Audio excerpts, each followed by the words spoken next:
What is up, RotoGrinders? Dean here, Dean 78904. If you want to get a little technical, right now, the start of 2 hours of NBA DFS conversation. It starts now. It finishes at 7 o'clock on the East Coast. Kevin Roth, you got, who else is coming in? Kyler's coming in, and Keith is coming in for crunch time around 6:20 or so. You get myself and Will, a very intimate show. It was going to be Chop. Chop was late swapped out. Hopefully, all's good with Chopper. 9-gamer, of course, we're cutting the last game off for savings. No revenge game for Damian Lillard. First blood. I think it's first blood revenge for Dame Lillard. You can do that in Showdown if you want to have a good time with that one. But the Dame Lillard revenge game, not on the main slate. So now we're down to 9 main games. The last one going down at 8:30. Only one game at 8:30. That is also a revenge game for Kevin Durant. There was jokes about if they may or may not have a video package for his time there in Brooklyn. Apparently, he doesn't want it. I don't know what it would be on it. It was not spectacular. It was not very good. It would be his toe on the line in the Milwaukee Bucks series. Almost getting past that game. Toe on the line. That's what it would be, D. Do they have a video package for? Of course, the Blazers are going to. I'm sure. I imagine Lillard's going to be welcomed. Welcome back. And they're going to have a nice package for him, like the walk-off versus it was the walk-off 3. Walk-off versus everybody, but I know the classic, his big one, walk-off in the playoffs, waving by. I know that one will be there. Yeah, but I mean, Dame torched everybody in Portland, like seriously. Yeah. That should be fun for them. But we also, speaking of the Mavericks, I think he had a walk-off versus the Mavericks in my head. Like you said, versus everybody. Dame time pointing to the imaginary watch. Dallas, whatever's left of them. A lot of value there for the Mavericks today, but they have a really tough matchup. They're heavy dogs. Who would have guessed that running Luka Doncic, a hurt Luka Doncic 44 minutes a night would catch up with this team? It has. Maybe they're just saying, wow. Yeah. I mean, it's what a phenomenon, right? We overplay the star player, and now he can't play while the other star player is still hurt. Wow. Yeah, DJJ not officially out, but most likely Luka, Kyrie, Lively, Derek Jones Jr., and Dante Exum Jones and Exum are doubtful, but why bother? Just give this game away. It doesn't seem necessary. Mike Conley on the other side of that is questionable. I would assume he probably doesn't come back because why? It doesn't seem like a reason to push him here in a game they should get the W with against Dallas either way. No Jokic, no Joker. I was kind of bummed because I was hoping for this seems like an awesome game, Joker versus SGA. That's not going to happen. SGA expected to play. He had an illness. He's good to go. Holmgren, he's got an ankle. He is unavailable. So maybe it's DeAndre Jordan season again, possibly, kind of, sort of, somewhat. There's plenty of value, though. It's not something you absolutely have to do. The best value, though, probably is from the Mavericks, but it's a little bit sketch considering there's a potential blowout in that way, although some of the Mavs are kind of sort of somewhat blowout proof, but it's wide open. And there's only 18 teams playing, right, Will? And only one team in the front end of a back-to-back. That's Cleveland. Only one team in the back end of a back-to-back. That's Chicago. Chicago taking on your Charlotte Hornets. So almost every single team is playing on an island game, which is nice as well. Yeah, man, I think this is a fun one. There's a lot of places to go. I'm not really this. I'm not adamant that this is my plan. I'm still kind of figuring it out. But I'm hopefully by the end of the show, we will. I'll be a little bit more clear as far as my direction. It's in terms of my main lineup. Of course, we could spot all the value stuff. I was running some optimal stuff. The one guy hitting all the optimals is Jaden Hardy. Yeah, of course it is. That's not a secret though, Dean. This. You mind if I interject and talk about Jaden Hardy a bit? Sure. Yeah, I don't think that's a secret. The whole industry's on him as advertised by his 62.85% ownership projection. I think one of the things about Hardy, Dean, is we've seen this song and dance before, and not just this season, but also last season where Luka and Kyrie sit, or when Kyrie wasn't there and Luka would sit with no Jalen Brunson, a lot of these guys hurt. I mean, we saw Jaden Hardy come in and put up respectable performances. Now, I know we have him projected roughly today as a median for 37.55 fantasy points. But, Dean, even if he puts up 32 fantasy points at 4,400, we'll gladly take that in our lineups, even 29, Dean, is going to be fine, right? Like, that's the thing. Now, clearly, if he puts up 40, that's the upside we need at 60%, because now we're saying, hey, the rest of the field didn't play, and we got a 4K guy putting up 40 fantasy points. They most likely are going to be behind the 8 ball. But, respect. I mean, even at 30, like I said, 30 fantasy points, I mean, I don't think you're going to feel bad about rostering Jaden Hardy, even at 60% ownership at those numbers. Now, if he puts up 24, Dean, 22, now we're getting in that range where if you took the fade, you're probably okay, because there are some other 4K guys and cheaper guys that should have nice performances as well as a fair amount of guys in the mid-range. So like you said, this is an interesting slate.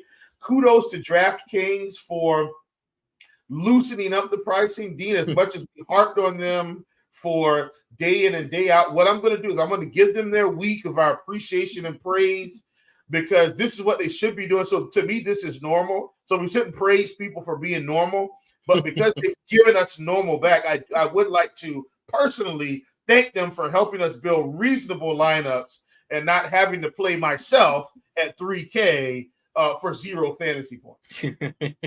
I think there's a little bit of a Goldilocks in the middle. I think it's a tick like too loose, and they knew the Dallas stuff yesterday when they made prices, and they knew the information about Dallas being fully going to be watered down version of them today. I thought they would do better. Derek in chat is pointing out what I wanted to talk about. By the way, chat, what's up? Hit that like button. Do you subscribe? Do you turn on those notifications? We appreciate all that. Helps us keep the lights on. Steven and Mr. Richard, you guys are too kind. Aim higher. There as far as who you pick as far as your heroes. But 320 is the current DK optimal projection. Like you're on previous slates when you'd have that guy that's projected for like 18 points and he gets you 20 points and he's 3K and he gets you the guys you really want. That 3K 20-point guy is kind of worthless tonight. It's not going to destroy you, but like that's not what you want. That's not the kind of things. I need at least 25 out of everybody, and I'm talking about the 3K guys as well. I think you make a fair point about Hardy. I think we might be a tick too hot possibly as a median number, but like you said, it doesn't matter. Like if he gets 33 as opposed to 37 at 4.4, that's still like really, really useful. Like I bumped him down to 35 for what it's worth, Dean. You already know he's still hitting. He's still hitting optimal. Yeah, it's not like I personally bumped him, and it doesn't matter. Even if you bump him to 32, like let me see, Dean. Give me a second. If I bump him to 32, he's still hitting everything. Yeah, every optimal. So you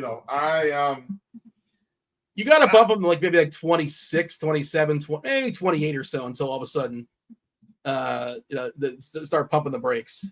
Yeah, it's a pretty big deduction. The thing, Dallas does have a lot of players, just for the record. It's not like it's like a Memphis situation where they had 8 guys the other day. There's a lot of dudes still for Dallas. They have 12 players. Now, half of them you've never heard of. The generic of course, you have. But Greg Brown, Brandon Williams, those sound like creative players. Those are real people.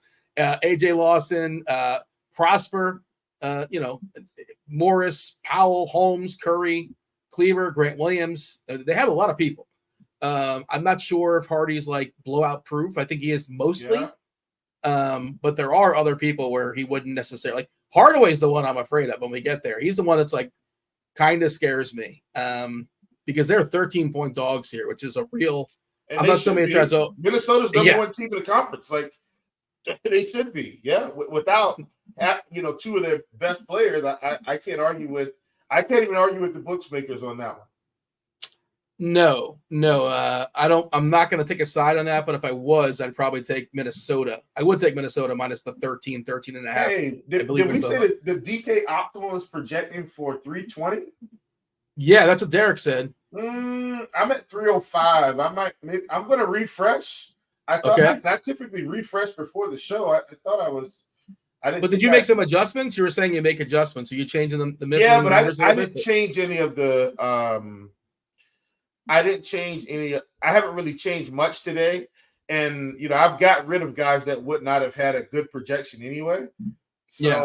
I don't know why it's not showing me 320. Yeah, see, Yeezy's at 302, Mitchell Richards at 307. Maybe he made some because usually mine is going to be higher because I adjust up for a guy like Jamal Murray, as an example, D, like we'll have him at, like today, I think right now our projection's at 47. I'll adjust him up to 50. Like, you get what I'm saying? Because of the apps. And I know projections have accounted for that. Don't get me wrong. But I'm trying to say, hey, this is where I think the ceiling is, or where I think roughly where he lands. And don't worry, I'm not way off the rest of it. Like, I don't bump a guy from, 47 to 60. Like, that's not what we're doing here. We're just, minor adjustments here and there. I'm trying to get my latest. Yeah, I'm still at 305, but I'm okay with that. Like, I'm at 304. So we're all with that.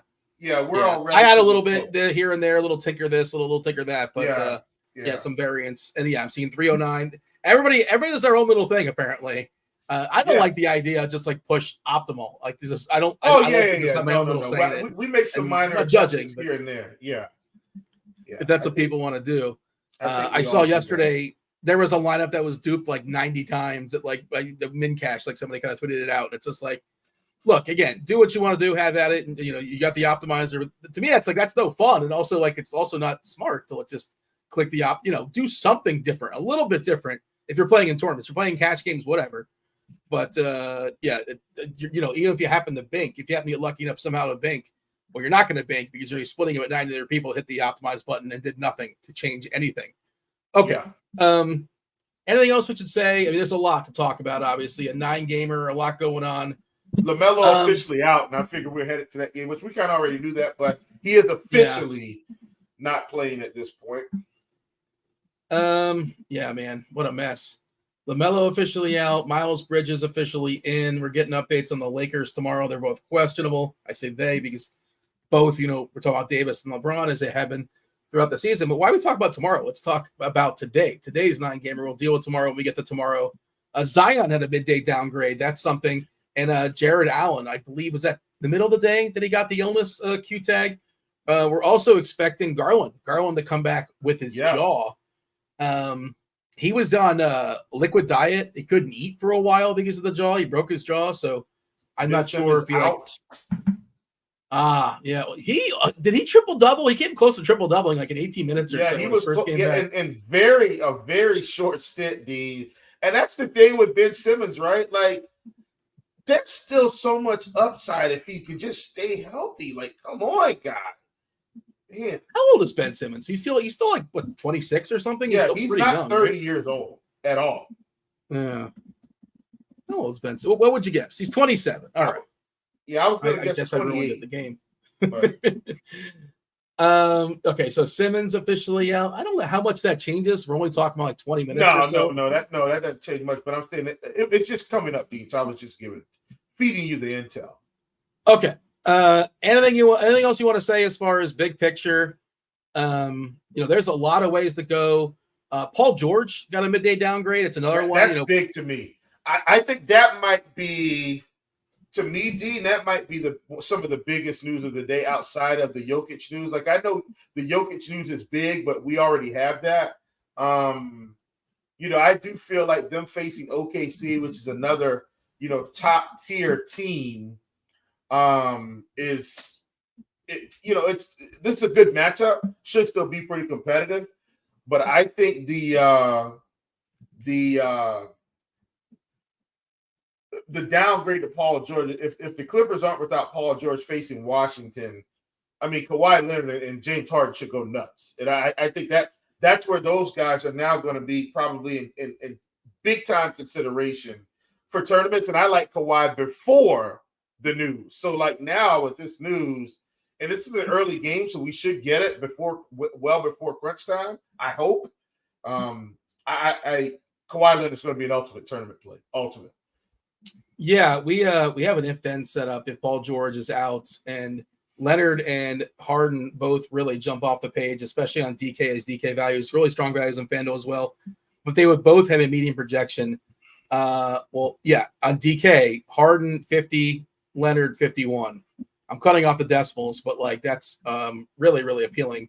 And on FanDuel, basically the same 48 on FanDuel for Harden, 51 for Kawhi. Nut matchup there versus Washington. They've been playing better for what it's worth. Small sample size on the new coach, the new interim coach for the last couple of games. Shout out to the Wizards, I suppose, for not being completely terrible for a couple of games. But we should probably dive in and do the old game-by-game deal unless you got anything else to knock out, anything else to point out before we start with your Hornets and the Bulls. Nah, I'm good, man. Let's ride. Yeah, so Broncos country. 215 is the total. Bulls at the Hornets. Hornets are 6-point dogs here, despite being taking on a Bulls team that's playing on a back-to-back and that's also traveling. They're without some of their players, too. DeLon Terry, not a big deal, is out, but just worth noting, I suppose. Zach LaVine may or may not have played his last game for the Chicago Bulls. He's still out. No Torrey Craig, no Patrick Williams. We've seen Ayo Dosunmu step up in his absence. Caruso's been getting a fair bit of run as well. White, DeRozan, Vuk all look pretty good against your Hornets. The Hornets, they did officially rule LaMelo out. We know the Lowry situation. He will never play a minute. He'll never stiff the court for the Charlotte Hornets. The closest he's going to get is if he gets one of those MetaQuest threes that maybe, I don't know, is he even at the games, Kyle Lowry? I don't know. He's like he's hanging out in a suit or whatever. But he's never going to play for the Hornets. That's not going to happen. Part of that is Harry Rozier deal. So, 215 is really low, by the way, as far as a total. That's one thing that kind of stood out to me, in part, I guess, because the Hornets are so bad offensively. But, how do we feel about the Bulls? I think there's some interesting pieces here. You tell me. Are we prioritizing some of the Bulls here? Priority is such a stretch today, Dean, because of all this interesting like sometimes the value screws up the mid-range plays, right? And you kind of just have to rethink how you want to build lineups against the field. I'm saying that to say, like, in a general situation, Kobe White today against the Hornets is a big-time play. We already see Ayo Dosunmu popping already just because he's 4,600, has a really nice projection, and so I think people are interested in him. I do think the ownership might be a touch too high, but like I understand, if you look over his performances, Dean, over the past few games, playing 30-plus minutes, and alongside the idea that he's facing the Charlotte Hornets tonight, this is a really good spot for him. But I like the Bulls. I do feel like the Bulls as a whole are probably going overlooked. I don't want to say overlooked. Appropriately looked at considering all the value we have. Most of these guys outside of Kobe White and Alex Caruso in terms of the starters, which is 3 out of the 5, are getting pretty nice ownership for a 9-game slate. The odd man out is just kind of Caruso at 4%, and I get that at 5,800. You don't need him today when you probably prefer to play Hardy or Hardaway in the same range. You definitely think they have a little bit more upside given the situation despite the tough matchup. So I love Kobe White here. I think he's a big-time tournament play. And, I agree on Dosunmu and DeRozan and Vucevic. The thing is, Dean, we need this game to stay close. Charlotte being at home hopefully helps. If Charlotte keeps this game relatively close, I think we see a couple Bulls popping early. I think Vuk is my favorite Bull, but I'm not going to say you're wrong if you want it to be White, if you want it to be DeRozan. Well, that's more of an ownership play, D. He's not getting nearly as much ownership as the other guys, is what I'm saying.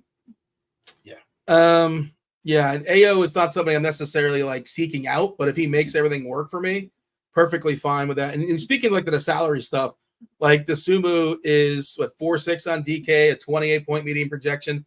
We would have killed for that like a month ago or 3-4 weeks ago, but we have a lot of that tonight, a lot of similar stuff. This is kind of speaking to how the salary stuff has kind of opened up in the last several weeks for DK. Vuk coming at 19%, Dosunmu about 19%. As far as the Hornets, most popular play is Richards, center and center only at 13%. I think he's fine, but another one of those I'm probably not prioritizing. PJ Washington, his role is really solidified. He's got that power forward eligibility, which is nice, getting 12%. Cody Martin, I guess, is there a point guard now? Is that what's, it's like, yes, is it going to be? And I did see a question from someone. Oh, Michael asked that question. Michael, I'm going to give you the real life answer version, not the DFS version. Hopefully this makes tons of sense. It should. What are they doing with Cody Martin as a point guard? They are keeping Ish Smith on the bench. That's what they're doing. They're playing the young guys. So Ish Smith would have been the starter. Cody Martin, for those of you that don't know, played at Nevada. Him and his brother Caleb were exceptional at Nevada. So these guys aren't beyond having the ball in their hands as a primary ball handler. Just go and watch some Nevada basketball for when they were there. They were incredible. And so that's why, like, these guys are going to be fine. So Cody gets to run this thing for now until Ball gets back. But the other thing they're doing is that they're stunting the development of Nick Smith. Like that I don't totally get, but whatever. And maybe they'll trade Ish. I mean, if anybody wants Ish, I'm assuming he's available. If anybody wants him as like a backup point guard, I would imagine Charlotte would be happy to move him if they can. But we're projecting 15 minutes for Ish and 17 minutes for Smith. It's like, well, once LaMelo's out, you figure one of those guys will be clear. Not really. At least that's not what we're seeing right now because we're expecting Martin to essentially be their point. And I think he's fine. I think he's a fine play here. Otherwise, for Charlotte's Miller, he's been really good in the absence of Rozier. Price is kind of like jumping up there. I think it's mostly justified. Your thoughts on Miller? Rest of the thoughts as far as the Hornets? Yeah, I mean, I think you got to accept these prices, Dean. If we didn't have all this value on the slate, this game would probably have most of the value if Jokic was playing and Luka was playing. So I don't want to overlook these pieces because we have value in other places. I think Cody Martin is fine. I think Brandon Miller is fine. I think Nick Richards is fine. Like I think all of these guys are good plays. Now, does that mean they're going to outscore all of the value? They probably won't outscore every piece. But I think if you're filtering in some of these pieces and mixing and matching from both sides of this game, Dean, this is still a good game. Now, obviously the Bulls aren't playing at the same pace as some of these other teams like Washington. But this game, Dean, the Hornets are bad. The Bulls have really nice pieces. The Hornets also have affordable pieces that could absolutely pop. So I still like this game a great deal, despite the low total here. Yeah, the Bulls are the slowest team in basketball. It should have been stressed as well. That's kind of part of the reason why that total is so low. Let's talk about the Pistons. The Pistons and the Cavs, another potential blowout here. 231 is the total. Cavs, about a 12 or so point favorite against Detroit. Who's in and who's out? Well, Cleveland's getting healthier, right? Garland expected back. The note here is 20 to 24 minutes for Garland. We've seen him come back and jump up and play 30 minutes right away in the past. Like when he was out for a long period, but according to Coach, we're getting 20 to 24 minutes according to Coach Bickerstaff, if you can trust him. And you saw they also kind of babied Mobley to some degree as well, as far as just kind of like working him in a little bit slow when it comes to the minutes. And how much do they actually need? This feels like a perfect landing spot to bring Garland back. Again, not a conditioning thing; it was his jaw, but they probably don't need to fully push him here against Detroit. Detroit pretty healthy, just beef stew. No Isaiah Stewart. Cunningham is expected to be good to go with his knee. We have said that before. We've seen him, get the hook later on as basically as the lineup was announced. I think one time or maybe sometime in the lock when he got the hook at the last second. But as of right now, Cunningham expected to play. Jared Allen is ill. He is questionable. What else do we got here? Bryce McGowan's is going to start for LaMelo. Okay. But who's he gonna? Does that mean? So who's gonna start? McGowan's. Who's not gonna start? Maybe they don't start Washington, or they don't start Martin. What do you think here, Will? The note is just McGowan's just gonna start, but he's not a point. He's like a wing, right? Like McGowan's can't play. Probably points. PJ Washington. So they've been perfectly fine bringing PJ off the bench. That makes sense. Okay, but it's weird because it says. This is McGowan's is starting for Ball, and that implies he's the point guard. But that's okay. Just the way it reads, it's that doesn't make any sense. He's not really a point guard. Charlotte, man, just all over the place. I mean, really, Brandon Miller could probably play some point too. Not saying that he can. I mean, he's been a wing his whole life. Even in Alabama, he wasn't a point, but he had the ball in his hand. So we'll see. I think he'll be fine. Do we like anybody on Detroit? We can make this quick, I think. Nah, I'm not really into Detroit today against Cleveland. Cleveland's just been eating everybody alive, Dean. Even when they weren't all the way healthy, like the Clippers went in there, I think, the other night, and Cleveland just ran away with it again. So I think Detroit loses this game. So I'm not really interested in the Pistons today. By the way, Travis in chat says, how come nobody's talking about Colby White going back to NC? Going back, I guess he's from North Carolina. He's going to drop 50 today. I didn't know that. He played basketball at the University of North Carolina. All right. So the little narrative street for has he got some friends and family hanging out? I'm not sure. I'm not really sure. He's a good play regardless of any narrative. He's playing the Charlotte Hornets. All right. Yeah, no. But I did talk about Kobe White, Travis. I didn't mention him playing in North Carolina, but I said he was my favorite play from the team. So we didn't overlook it. We just didn't mention the fact that he played at North Carolina. As far as the studs on this slate, where do you have Donovan Mitchell? Donovan Mitchell, he should do whatever he wants here against his Detroit team. 37-minute projection, 53 DK points as a median projection is a really, really strong number. Garland coming back doesn't help him, I don't think. 20 to 24 minutes, limited minutes there. But, assuming this game doesn't get out of hand, if he plays 37 minutes versus Detroit, I do like him. I don't know if I like him more than 37 today. Like, this game should be out of hand late. Even Garland playing 25 minutes is going to be enough for them to really push Detroit back on the bench. I think this is. I don't think I'm going to play anyone from Cleveland today for what it's worth. And I think Paul George is out. Not to cut you off, but now we probably like Kawhi and Harden, similar price points more than Mitchell. For me. I'm sorry, Dean. Actually, we can go ahead and go to this Clippers Wizards game anyway. If you choose, I don't think this this Pistons Cavaliers game is like a make or break because if Donovan Mitchell was 8K, we'd be having a totally different discussion.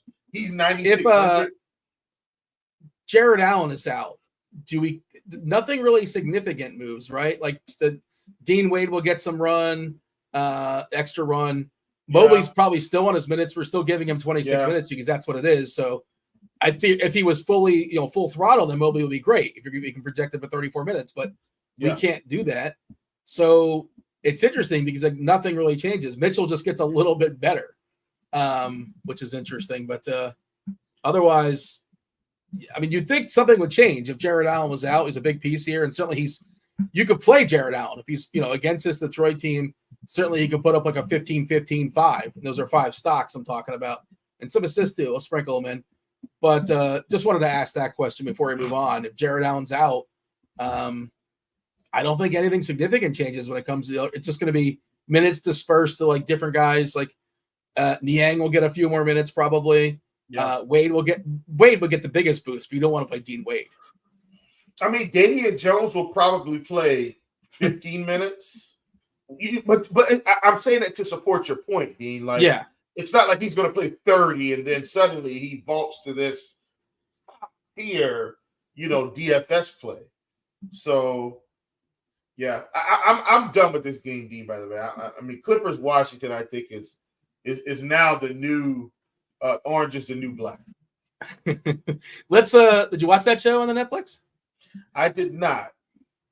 My sister loved that show. That wasn't really my jam. I thought it was pretty fun for a while.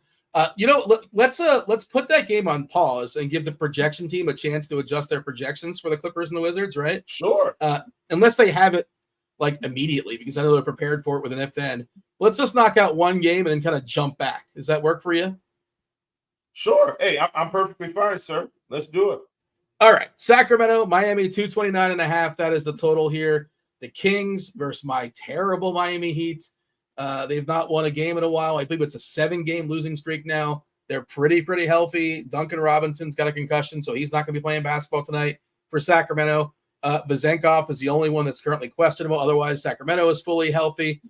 For Sacramento, we've seen Monk's minutes kind of disappear, going more so to Harry Barnes, going more so to Kevin Huerter. So Monk has been a little more fragile of late. Rumors out there of Jimmy Butler getting traded in New York. Do you see that? The Knicks? I don't know how serious of who knows? There's all sorts of nonsense out there. If Jimmy Butler gets traded to the Knicks, that's going to be a weird situation. And I don't think it's happening, but it's just how is he going to fit in there? Because Jimmy's got a star contract, the guy contract, but Brunson and Randall run that team. So I guess he could come in and be extremely blue collar and score 15 points a game and pick up 3 or 4 rebounds, 2 or 3 assists, play good defense, and play 40 minutes, and they'd be fine. But like for that type of money, don't you want more production, Dean? Or hey, maybe they say, you know what? We just want the championship. And that's when Jimmy steps up to the playoffs. Yeah. For what it's worth, I pulled up his contract, making $45 million this year, $48 million next year, and then a player option in 25-26 for $52 million, and a UFA in 2026 when he would be 37. I don't know. The contracts, I'm not the most savvy person when it comes to NBA contracts, and I know you can pay the luxury tax and all that, but I just saw an article on it and I thought it was interesting. But like sometimes people just write articles to get clicks, so you never really know. It could just be most of the trade rumor stuff, like overwhelmingly, most of it's nonsense and just never happens. You hear all sorts of trades. Most of them don't happen. We'll know next Thursday. That's when the trade deadline goes down. Like Russell probably gets traded. DeJounte Murray might get traded. Some fringe guys. Malcolm Brogdon should get traded, but you never know. Portland does some goofy things too. But hey, let's talk about the Heat and the Kings, or let's not if you want. But like, there's not a heck of a lot in this game. We got some pretty good prices. Speaking of Butler, 7-2 on DK is about as cheap as he's been in a while. Bam at 8K is about as cheap as he's been in a while. So certainly those guys are in play. Hero is down to 6.5. Sabonis is straight 10K on DK. Not the greatest matchup there versus Bam. Although this Miami defense has gotten a little bit worse. Not as good as its reputation might suggest. But on the, overall, I don't really love this game as a general thought. What do you think of Kings Heat? Yeah, this game is going to end up being somewhat on the outside looking in, Dean. And I do think the prices on Rozier, Hero, Butler, Bam, like they're very fair prices. But where's the upside? Once again, Dean, we keep talking about it. There's still a lot of mouths to feed on this team. Like Rozier's going to take some shots. Hero's going to take shots. Jimmy's going to take shots.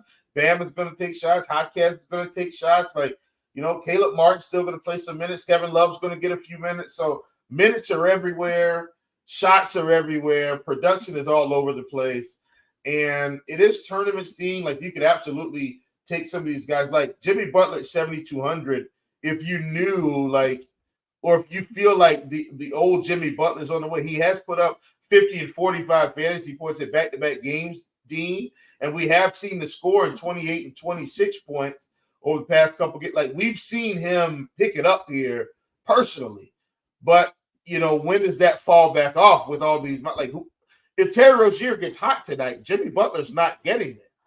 That's an example. So I'm still okay, with a wait-and-see approach, just to kind of see how they feel this thing out.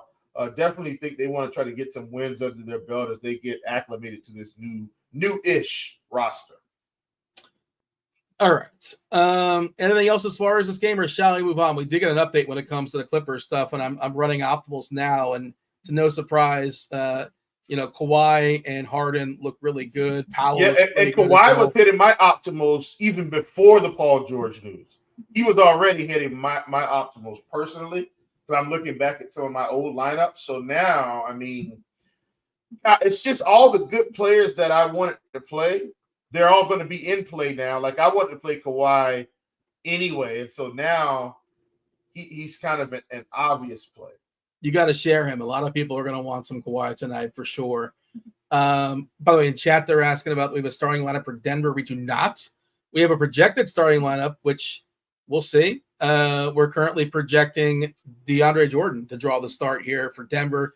And I do like him tonight for what it's worth, but we'll talk about that when we get there. I'm scared. I'm scared of DeAndre Jordan. Murray, KCP, Porter, Gordon, and we're projecting DeAndre Jordan, but I don't think it's like a guarantee that he starts. We shall see. They got Najee, maybe, and maybe Watson, maybe. I don't know. We'll see. Stay tuned. Travis is asking, he's way ahead of us, asking us Jordan or Watson, and we'll talk about that when we get there. Okay, so Clippers, they gave us a starting lineup too, by the way, the Clippers. They let us know who's starting against the Wizards. It's going to be James Harden, no surprise, Terrence Mann, Amir Coffey, Kawhi, and the millionaire, the Plum Dog, Mason Plumlee. Awesome matchup for him too, but awesome matchup for everybody against Washington. they've been horrific when it comes to rebounding, when it comes to giving up points, when it comes to anything basketball related. The Wizards have not been especially good. 235.5 is the total. They're 9-point favorites. The Clippers, despite, playing on the road on the East Coast. Officially, who is in and who is out in this game? We mentioned Paul George is out. Zubac is not playing basketball. The Wizards are fully healthy with the exception of Landry Shamet. Isaiah Livers doesn't matter so much, but let's talk about the Clippers. You're talking about Kawhi. Is Kawhi your favorite amongst the Kawhi versus Harden? Gotta be. He was one of my top plays of the day anyway, just facing Washington. And now, he kind of vaults to the top here at 8,200 in this spot without Paul George. He probably should be closer to 9,500, Dean. Just, you get what I'm saying? Like, just in general, in terms of where his production would probably shake out. So, like him a ton, like Harden a ton. Sneakily, Dean, here's what I think. I think more people might want to play Norman Powell than Russell Westbrook. Russell Westbrook is going to be very sneaky here now because no Paul George. He could end up playing 30 minutes, Dean. 30 minutes of Russell Westbrook at 5,700 has me very intrigued. So I like Russell Westbrook a ton now. I don't mind playing him, Harden, and Kawhi. I think Kawhi could pick up 50. Harden could pick up 50. Westbrook could easily pick up 35 to 40 here. And now we're sitting here with the situation where Russell Westbrook isn't at the top of the list, right, in terms of tournament targets, but he's helped you get there because maybe you sacrifice a guy like Tim Hardaway Jr. to get in Russell Westbrook tonight. And Tim Hardaway picks up 32 fantasy points, which would be okay. Okay, let's give him 35. Maybe he picks up 35. Russ goes for 38. Or maybe Russ goes for 35 as well. You saved a few $100. You got some ownership, leverage, and you were able to squeeze in one other guy maybe that, like for me, the issue I was running into is maybe I swap Tim Hardaway Jr. for Westbrook in my guard spot, Dean, and then that allows me to get Miller rather than some weird 6K guy that I don't absolutely want to play. So that those little types of nuances tonight, I think, are going to be where the tournament money is made. Before Westbrook played for the Lakers, where did he play? He actually played for the Utah Jazz. I'm just kidding. I'm just kidding. That was before the Clippers. But yeah, he did play for Washington, obviously. He was number 4 there. No. Was he number 4? Or was he 0? I can't remember. I bought my son a Washington. Russell Westbrook. So interesting fact, Russell Westbrook is my son's favorite player. And he does have every Russell Westbrook jersey except the Clippers right now. So I need to get that one for him. And I meant to get him a gag Utah Jazz Russell Westbrook, but I was going to have to get it custom made. And I still might actually do that for him just so he can have it, even though Russ didn't actually play there. But, that's his favorite player. So we try to get him a jersey. How old is your son? Because Westbrook's been in the league for 15 years. When did your son say that's my guy? When he was like 7 or something like that? It must have been like he was like 6. Yeah, pretty early. My son's 16, by the way. Okay. So I'm just doing the math. So he's 16. Yeah. So basically your son was born when Westbrook joined the NBA. So yeah, he was probably like 5 or 6. And like that's when Westbrook was most fun, right? 2013 Westbrook, give or take. 2014 Westbrook. Yeah. It checks out. The math checks out. Mm-hmm. I'm thinking about rules for tournaments. And, I'm looking at some optimal stuff. And the first optimal has Harden, Kawhi, and Powell. The second one has Westbrook, Powell, Kawhi, Harden, 4 of them. I'm certainly not playing 4 Clippers. Next one has Kawhi. I think I might for tournaments now, just because I want to capture a ceiling. Unless I really think Washington's going to hang, I might just limit it to one of Kawhi and Harden. Is that a bad idea? Am I asking for? Are they both going to get ceiling games? They should, Dean. Yeah. I gotta admit, man, facing the Washington Wizards, they both, should be able to get there. I don't know, man. Like what? So okay, when you say get there, yeah, if they both put up 50, that's all. That's good, but we don't need that. We don't need either one of those. Both of those are good, and we'll take it. But Dean, one might put up 57, one could put up 42. But Dean, I think both get to 50 tonight. Yeah, but I need more than 50 on this night. I don't know, 50 I'll take. Like we're saying that, but D, think about how these slates go a lot of the times. Hear me out here. So if you take both of these guys, Kawhi and Harden, they both get 50 as an example, right? Let's say Hardy does get to 40. Sure. Okay. Let's say Jamal Murray gets to 50. Like it's like building it out a different because tonight we don't have to play anybody above 10K. Like but everybody has that build, by the way. Those 4 players are like that's a common build. Those 4 guys from the start. Okay, Dean, you're right. But here's what I'm saying. Remember I was talking about getting this into some of those nuanced pivots where let's say we don't play Tim Hardaway Jr., but we play someone else. And then that leads us to not play, this person. We play that person. So you still get Kawhi, you still get Harden. Like mine is Russell Westbrook. I feel like Russell Westbrook might be my guy. Well, maybe Russ gets like 40 tonight and the other 2 get 50 and they soak up most of that production as an example. And Russell Westbrook is the guy that's on the outside looking in, right?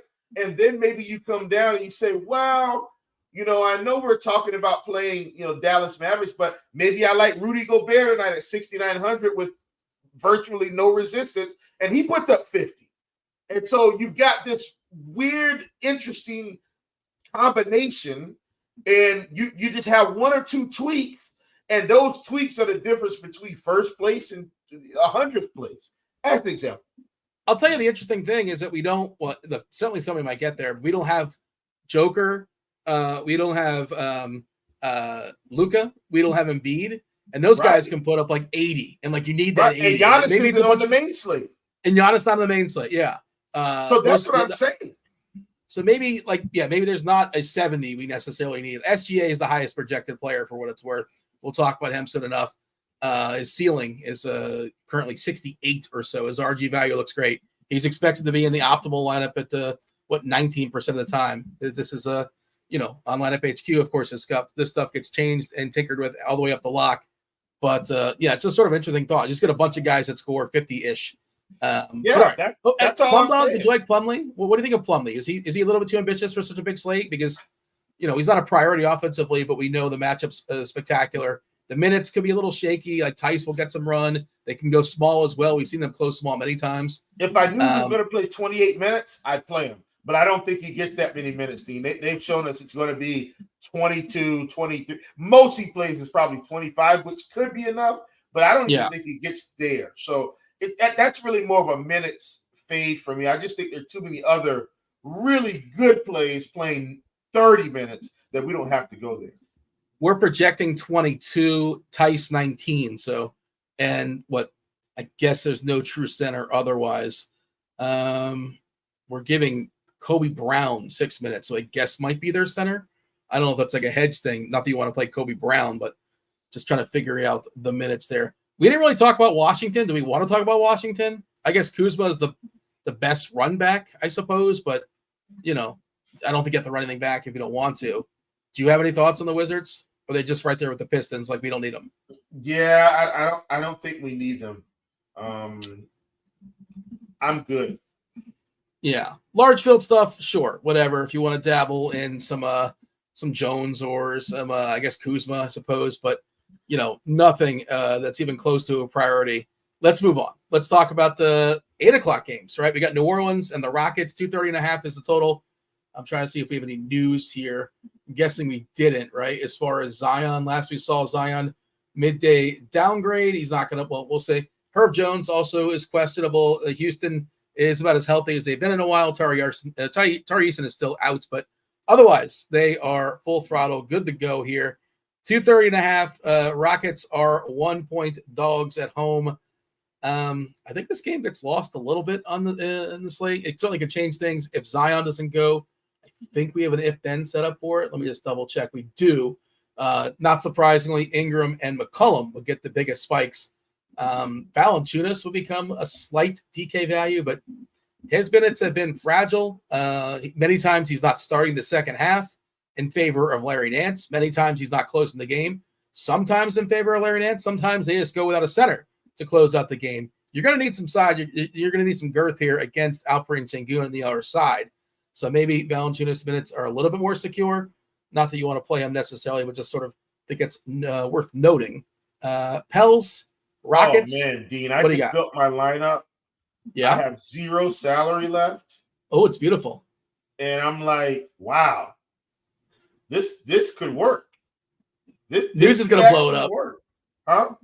And News, you think News, you're good to go? Like you could just lock this up and go to bed, go to dinner, close the laptop? I mean, I don't think I can do that. I do have one piece that's a little risque. Yeah. Who's that? A little risky. Well, it's DeAndre Jordan. DeAndre Jordan is like my piece that if it comes through, it could be the best lineup in the world. But if it fails, like it's going to cost me getting to the cash line. You know what I'm saying? If he's not starting, that's an alarm that maybe you should be concerned. But if he's starting, I think he's like a good play. But he also might start and disappear because it's not working. I don't know, dude. I've got my feelings about how I think this game is going to go. Okay. Just because of who they're facing. So here's the thing, Dean. I've seen every center in the league. I mean, just go 10, 12, 14, 15, 18 rebounds against the Thunder. And so I just if he's starting, my assumption is he's on double watch. And you get 5 dunks, like, 5 dunks and like 15 rebounds. Right. And maybe a block, maybe an assist. But like if he's starting, to me, he's on double watch. And that makes him a really good play to me. Like, I mean, look, I just saw Rudy Gobert, which, look, I know Rudy Gobert gets big minutes. Like, don't get me wrong. I literally just saw him, I think, pick up 18 rebounds against this team. I saw Jalen Duren pick up 20 rebounds against this team. Like, that's what is happening against the OKC Thunder. Despite their beautiful record and really superior play this season, rebounding is still a real problem. And so I'm not going to overlook DeAndre Jordan if he's starting. Like, he's going in because on rebound, if he gets 18 rebounds, Dean, he's going to hit value. Like, I'm saying 20 fantasy points just on rebound. Not adding a few more. Like, he'll be at the 30 fantasy point mark at 4K. And now, D, we're starting to get close to him being optimal for tournaments if we've got the other pieces correct. So I'm very excited about DJ if he gets to start. I asked, but let's pause that game. Let's knock out New Orleans and Houston. Oh, good. This will be a quick game, Dean. Ask me who I like from this game. Will, who do you like in the Pelicans-Rockets game today? Not too many. Now, if Zion sits, I will be in for CJ McCollum, Brandon Ingram. You know, I probably will still fade Jonas Valanciunas. Maybe I'll play Trey Murphy. Definitely will probably play Larry Nance. So that I think that's the crutch of this game. Is Zion in? Is he out? If he's out, obviously that opens up the value. If he's in, I'm not as interested. On the Rockets side, Dean, and this is where I'm with you. Rockets pricing is a little bit loose outside of Şengün, but I still think this is a tougher game on both sides if Zion plays. I don't hate VanVleet. I don't hate Şengün. But overall, this isn't going to be a game that I'm trying to rush and grab a whole lot of pieces. I see Don Yeezy's asking about Whitmore. The Whitmore thing feels a little bit like a chase. I like his talent going forward. I just the minutes are not fully secure. He was 20 points last game. Good for him. 7 of 12. He was pretty efficient. It's a little thin to me. Is this kind of my thought as far as Whitmore? If you're running a bunch of lineups, sure. If you want to sprinkle him in, but I think I don't want to say it's fool's gold, but his minutes are just not really locked in. I think there were some guys missing in the previous games, not mistaken. And again, last game he was awesome, but only like 19 minutes or so. Tonight we're projecting 19 minutes. I have a hard time playing players on a 9-game slate when there's a plethora of value that are projected for 19 minutes. Unless I can really tell a story, and I don't really have a story. What's the story to tell where Whitmore plays like 27 minutes? A full shellacking? I'm with you. I don't think there's too much of a story either, Dean. Yeah, they're asking about Jalen Green as well. He's fine. He's fine. He projects okay. I would say it's better for them if Herb doesn't play. Herb's a good overall defender. Probably better if Zion doesn't play as well. But I wouldn't say. I guess it increases the chance of a blowout. But this game is not expected to blow out. Houston's just a 1-point dog here at home. It would move the needle a little bit if they lost Zion. Not at all, really. Probably if Herb goes. But Herb's a good wing defender. Anything else? Do we mention Şengün? Because Şengün's really, really good, and he's probably the one that's going to get the most ownership in this game. I like Şengün okay, but I don't think he's a better play than Kawhi. I don't think he's a better play than Harden. I don't think he's a better play than Jamal Murray. Like, you get what I'm saying? What about Vooch? I'm thinking of centers. I don't think he's a better play than Vooch because of the matchup and the price discount I get on Vooch at 7,500 against the terrible Hornets inside. Like, that's kind of the what's that? Wemby? I would take him over Wemby, I think. A little bit more expensive Wemby, but yeah. That's more of a price play. Okay, so we can move on from this game. And again, if Zion gets ruled out, McCollum will get a bump, Ingram will get a bump. Just kind of stay attuned to that. I guess we have to knock out the Mavericks. The Mavericks in Minnesota, 221 is the total. Dallas, almost a 2-touchdown dog here, 13 points on the road without their entire starting lineup, essentially, against a Minnesota team. It's one of the best defensive teams in all of basketball.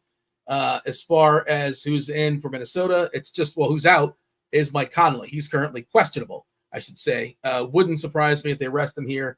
He's old, and they probably don't need him. Basketball old, I should say.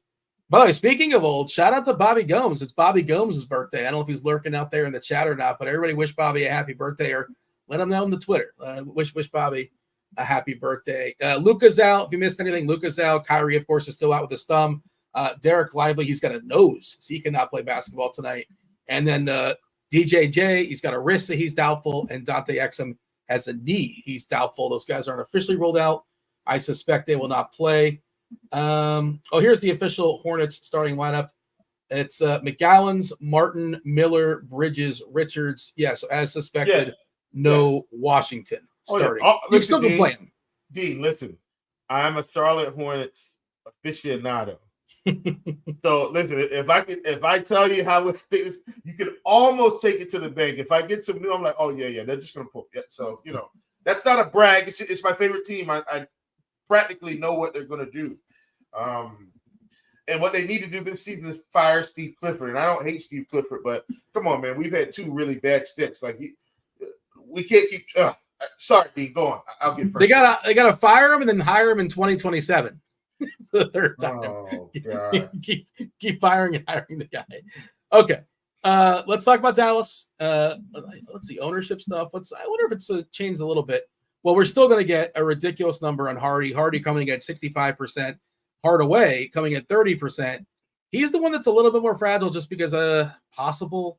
Look, if you're thinking about blowout, and sometimes he doesn't even he's start. Also the one that's going to take 30 shots. That's the balancing act of Tim Hardaway Jr. It's like, well, if he hits all his shots today, he's going for 60. If they get blown out, he's definitely one of the first guys off. Yeah, it's ugly. Yeah. Yeah. I think he's an interesting fade. But like you said, if this game gets ugly, he's certainly not mopping it up. I'm assuming, and we're assuming he starts. Many times he doesn't start. He's typically their 6th man, but everybody's out. So we're predicting it's Hardy, Hardaway, Green, Williams, Maxi Kleber. That's our projected starting 5 for Dallas. I think I'm just going to play Hardy in every lineup and just whatever. If you don't come at me. If you don't want to, is there a chance he busts? I suppose, but I think his role is really, really secure. Otherwise, the other pieces like Hardaway 30%, Grant Williams, he's another guy that's just sort of up and down. We've seen the best and the worst of them in the past week or so, where it could be a total disaster. And I think he put up a 50 burger too, if I'm not mistaken. Josh Green in play, Maxi Kleber. There's no chance I play Maxi Kleber. Yeah, I don't care if optimals are going to be giving him or not. 18-point projection at 3.5K. What is his upside? I suppose he can get 28 fantasy points. What is his? Our ceiling on him is 24 points. Yeah, it's no interest. Yeah. Seth Curry, no. If you want to really get goofy and tell a story, Prosper's a guy that has a super secure role if the game gets ugly, but we're only projecting 12 minutes for him. But that's really, really ambitious storytelling. What do you got as far as Dallas? And feel free to touch on Minnesota.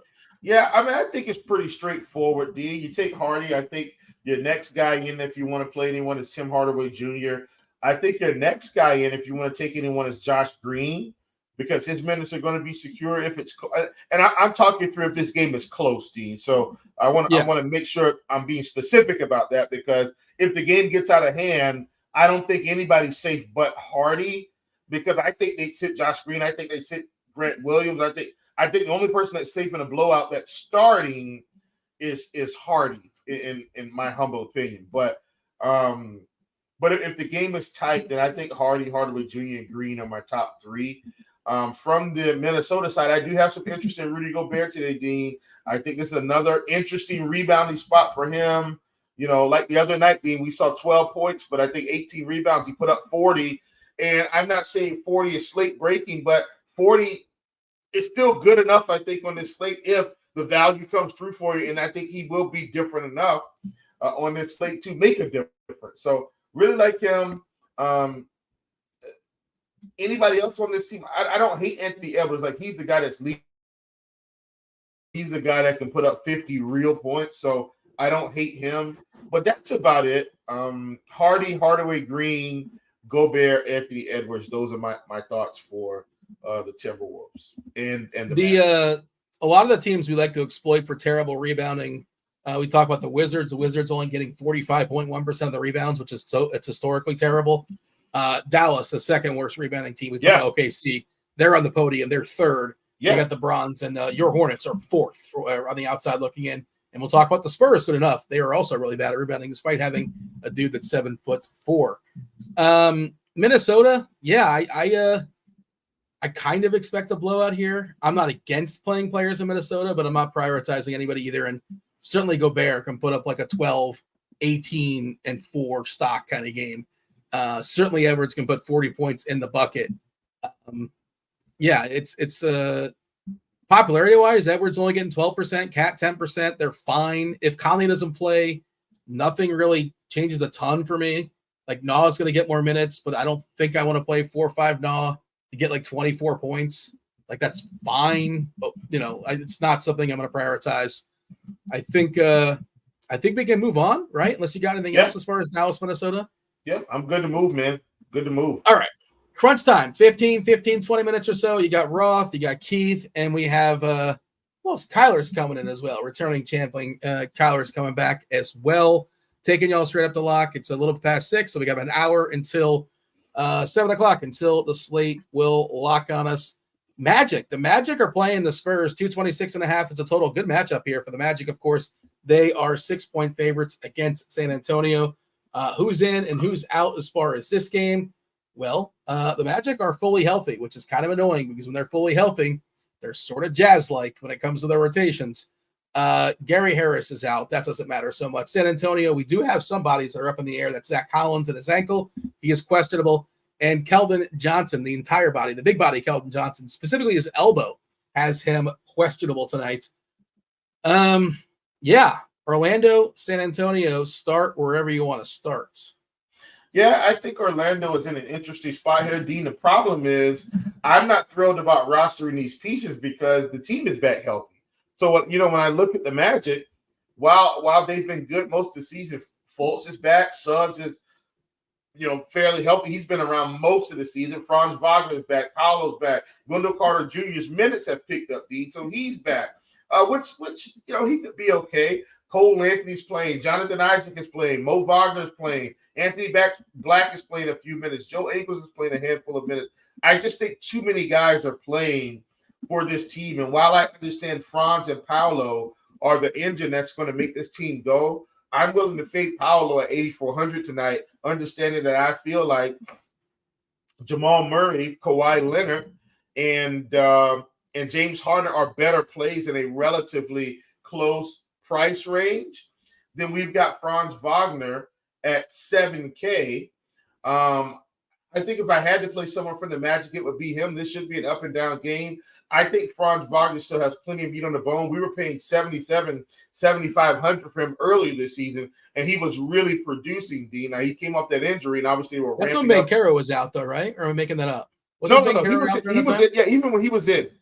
Even when both were in, he was still playing. So, but once again, so many people are playing on this team. I don't feel like I have to have someone from Orlando. If I had to side with one person, it would probably be Franz Wagner, but I think that's about it. And then on the side of the Spurs, Wemby at 9,200 playing 30 minutes, I'm okay with it, right? Like he's got upside against anyone, so I think I'm perfectly okay with playing him. But other than that, I'm out.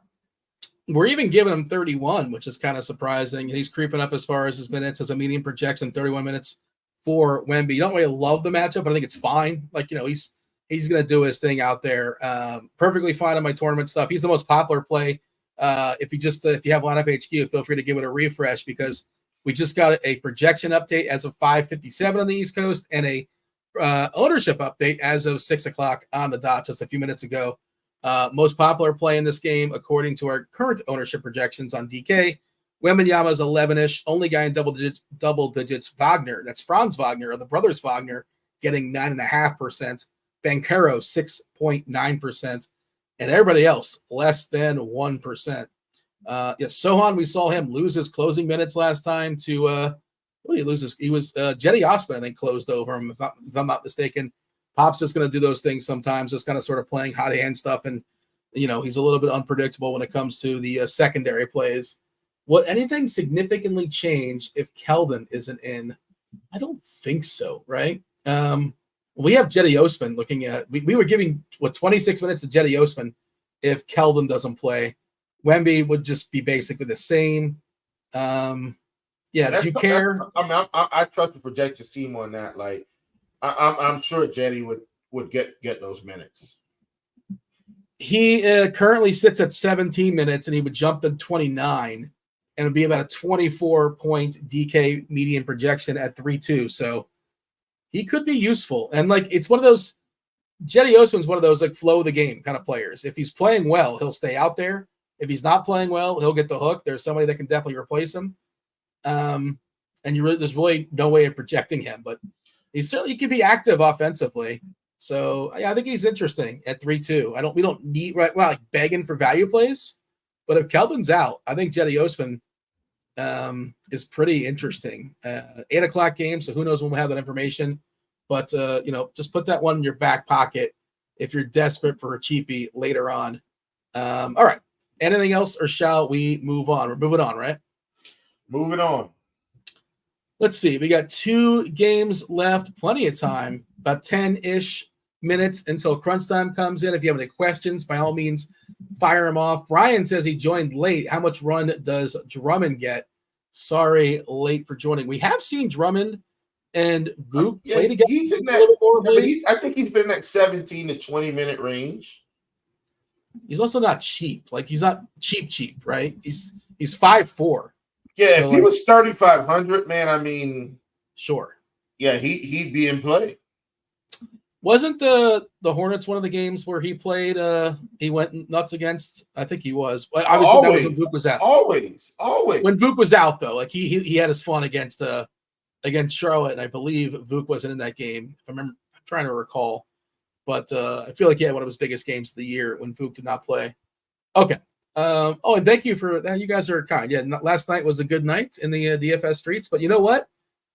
Back at zero. Well, starting at 0 again. So. We had a good night last night, but we got to do it again. Yesterday, hit that Man in Black mind embracer. Let's do it again. All right. I don't know that one. I don't think I need more. That's okay. That's okay. That's okay. That's okay. Bobby in chat saying I'm always showboating. I just wanted to acknowledge that I acknowledge. I appreciate the congrats. And again, let Bobby know it's his birthday today, so make sure we wish Bobby a happy birthday in chat. 2 games to knock out before we step aside and make way for crunch time. We had no poll question today. Why was there no poll question? Maybe producer Steve can come up with something in the next few minutes. I like the poll question. The people like to click that button more. They like to click the like button for whatever reason. But click the like button, and then Steve's going to throw up a poll question soon enough. I imagine. No pressure. Hey, the Nuggets are taking on the Thunder. 8:00 game, 224.5 is the total. OKC is a 6-point favorite. Kind of a bummer that we're not getting Joker versus Holmgren and SGA. I thought that'd be a lot of fun. We're suspecting that DeAndre Jordan's going to draw the start in the absence of Joker. As far as OKC and their injuries, they had some stuff coming into today, but their injury report, SGA is good to go with his illness. He's officially available. Chet Holmgren should be good to go with his ankle. Lou Dort should be good to go with his ankle. The only person out there is Jalen Williams that's not playing basketball. The meaningful Jalen Williams, Jalen Williams. Isaiah Joe of the 3-point shots is also not playing for the Thunder. Denver, OKC. I know you kind of touched on this one already. Surely Jamal Murray gets a boost in the absence of Joker. Porter, Gordon as well. A little bit more run for Arjax. Watson's kind of sort of someone interesting. There's a chance Zeke Naji draws a start at 3K stone minimum. We think Jordan's going to start, right? We think that's going to be the starter for Denver. I mean, that's what I'm assuming, Dean, until they tell me otherwise. I mean, we've seen him pick up the start before, and so those are my thoughts that he's going to pick up the start tonight. So if that is the case, how much are we you said like in the lineup you're building on the show that he happened to fit, makes everything work for you. How comfortable do we feel about DeAndre Jordan? You already talked about it earlier. You don't need to reiterate, but about the matchup for rebounding specifically against Oklahoma is awesome. As long as he stays in the courts. How about the rest of the Nuggets? How do we feel about Murray, Porter, Gordon? Arjax as a cheapie? Yeah, I mean, I think they're all in play, Dean. If I'm going to rank them at the top of my list, I have Jamal Murray. Next for me, as long as he's starting, is DeAndre Jordan because of the price. Next for me is Michael Porter Jr. Next for me is Aaron Gordon. After that, it's what's our guy? Reggie Jackson. Those are my personal rankings, and then we're getting into Najee and all the other fringe guys. Yeah, Watson. We're giving 24 minutes. I would play Watson over Najee. I just feel like he's got more upside than Zeke Najee. I think he's got a better chance to get more run later on in the game than Najee. It's just sort of fitting the way the game might go here, though, KC. Yeah, I agree. We're currently giving Najee 18 minutes and Watson 24. We're giving 24 to Watson. We're giving 24 to Jordan. Probably a little bit of head stuff in there. It's not easy figuring out. Try to nail it down. This is the number of minutes we're going to project. Again, a situation that's kind of volatile. By the way, the question in chat, we did get it. Producer Steve, types of pasta sauce: red, Alfredo, vodka, or other. First of all, what's other? And secondly, how is it not red? Like Alfredo sauce is so gross. What's other? What other sauce is there besides red, Alfredo, and vodka? What am I missing out on? I don't know. You tell me. Producer Steve, somebody in chats, or maybe if you got something, Will. But otherwise, feel free to jump over to. Yeah. I mean, there's all kinds. You do have Alfredo. See, there you go. Garlic butter, clam sauce, Fra Diavolo. There's nice little sauces out there. And if you're starting to get into Hawaiian stuff too, there's certain Hawaiian sauces. So there are things you can do. Definitely things you can do. The chat's getting angry at me. Yeah, I've heard of pesto sauce, clam sauce, Listen, whatever. Folks, don't be mad at Dean. Dean eats dry salad, so it's you have to give Dean a pass until we can get him out of the house, and there are tons of things that we have to help you. So my commitment, Dean, the next time we all go to Nashville, we've got to go to a restaurant together that you haven't gone to. Sure. And let's try something that you haven't tried. All right. Something random like alligator tail or something. I'm saying it could be chicken or steak, but try it in a different way, a new sauce, a new flavor. Experience the spice of life, Dean. The most popular play on the Thunder is SGA, and that's by far 19%. We talked about him having the highest raw point score on the slate. Beyond that, basically nobody we're expecting. I think we're expecting Kassan Wallace to draw the start. SGA, Giddey, Wallace, Dort, Holmgren. They still have plenty of dudes. Wiggins, Williams. There's a lot of guys that can sort of dust off as well, and I don't think you have to go too deep as far as the OKC bench. Love SGA, of course. I think if I can get Chet at 1%, are you serious? I have had oysters. I did not like oysters, Bobby. Did not enjoy them. But I did try them. I tried them in the South, too, when you're supposed to try them, I think. Or maybe you're supposed to try them up north. I don't know. But I have not tried Rocky Mountain oysters, Hammer. I've not tried those. I hear those are popular in the Denver area. That's Bulls Balls. But, I love the idea of Chet at 1%. That seems really interesting. What do you got as far as the Thunder? SGA, man, is big time for me, Dean. Like, he should just have a field day. And he's having a field day in every matchup. But excuse me, Dean, so sorry about that. But with the roster as constructed tonight, I mean, no Jalen Williams. We already know he's out. Like, this is big time. So I like him a ton. I think SGA leads the charge. I'm okay on Chet. Like, I understand the ownership play. Like, I totally get it.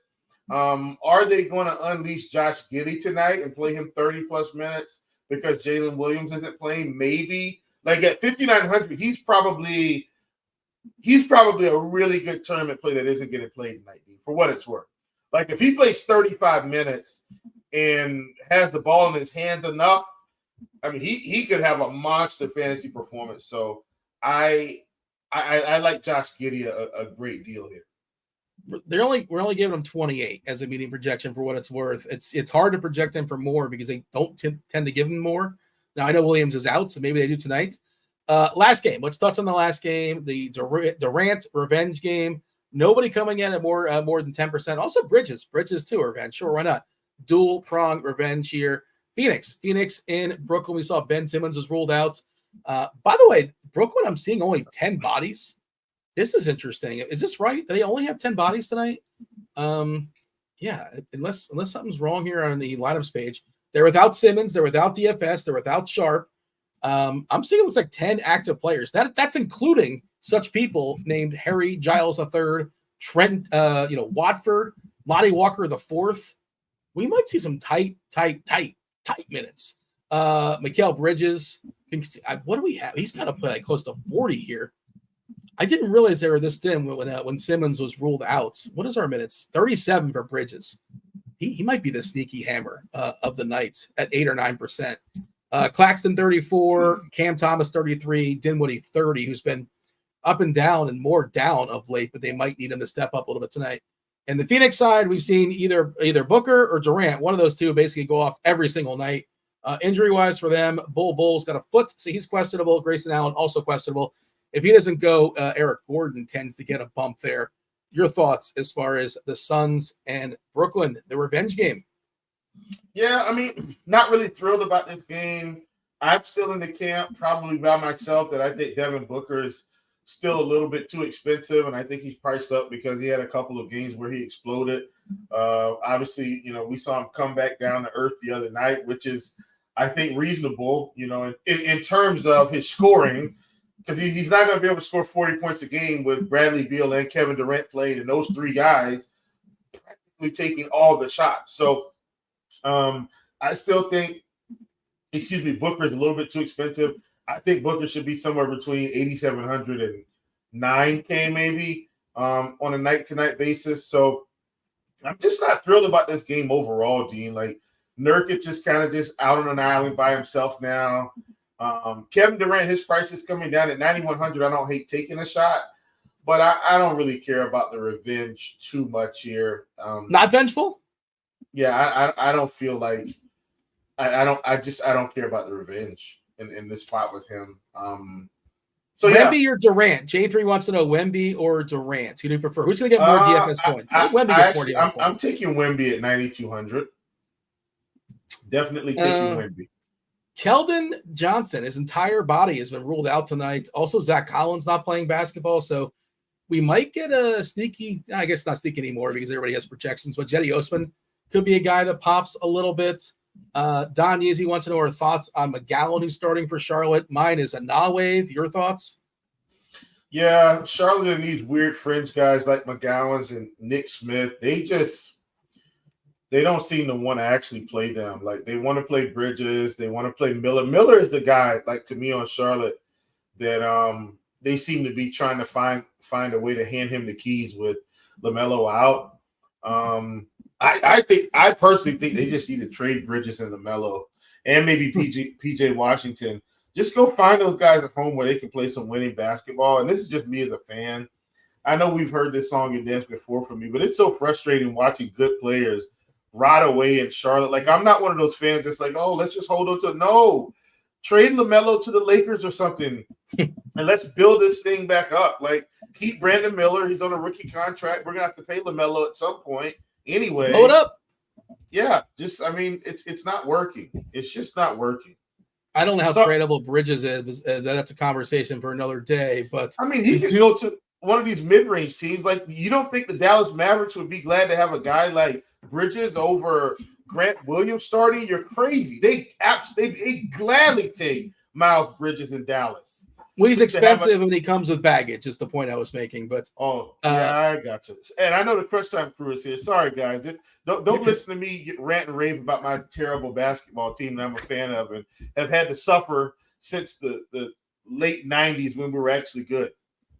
Shout out Muggsy Bogues and Larry Johnson. Great jerseys. More early 90s. Late 90s was more of the David Wesley team, the Eddie George team, the Campbell team, not Campbell. Oh God, what is his name?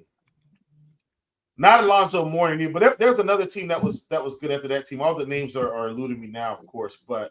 Yeah. Did you have the starter jacket? Like, I feel like course I did. Starter jacket. The colors are so sick. I had two. I actually had an alternate one that was more so all teal than like the purple. Oh man, yeah. If I still had those jackets, geez.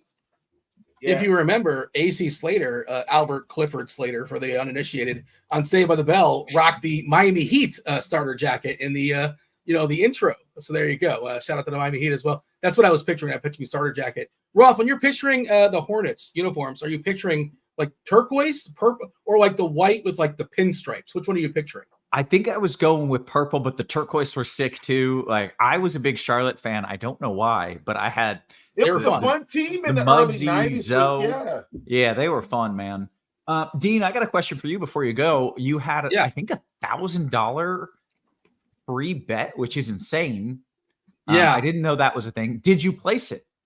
It's a long answer. The short answer is I waited to the last minute to use it. I talked to customer service last night. I'm like, yeah, I just want to make sure I can use this today. Yeah, you can use it. And around 3:00, it disappeared on my account.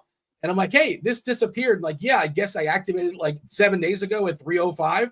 And like after talking to some people, and they took care of me and they gave me a new one. So now I have till February 7th to stall and wait as long as possible. Dean, yeah, so many good props on the board tonight. Just take 2 or 3 Where can I find those, Chief?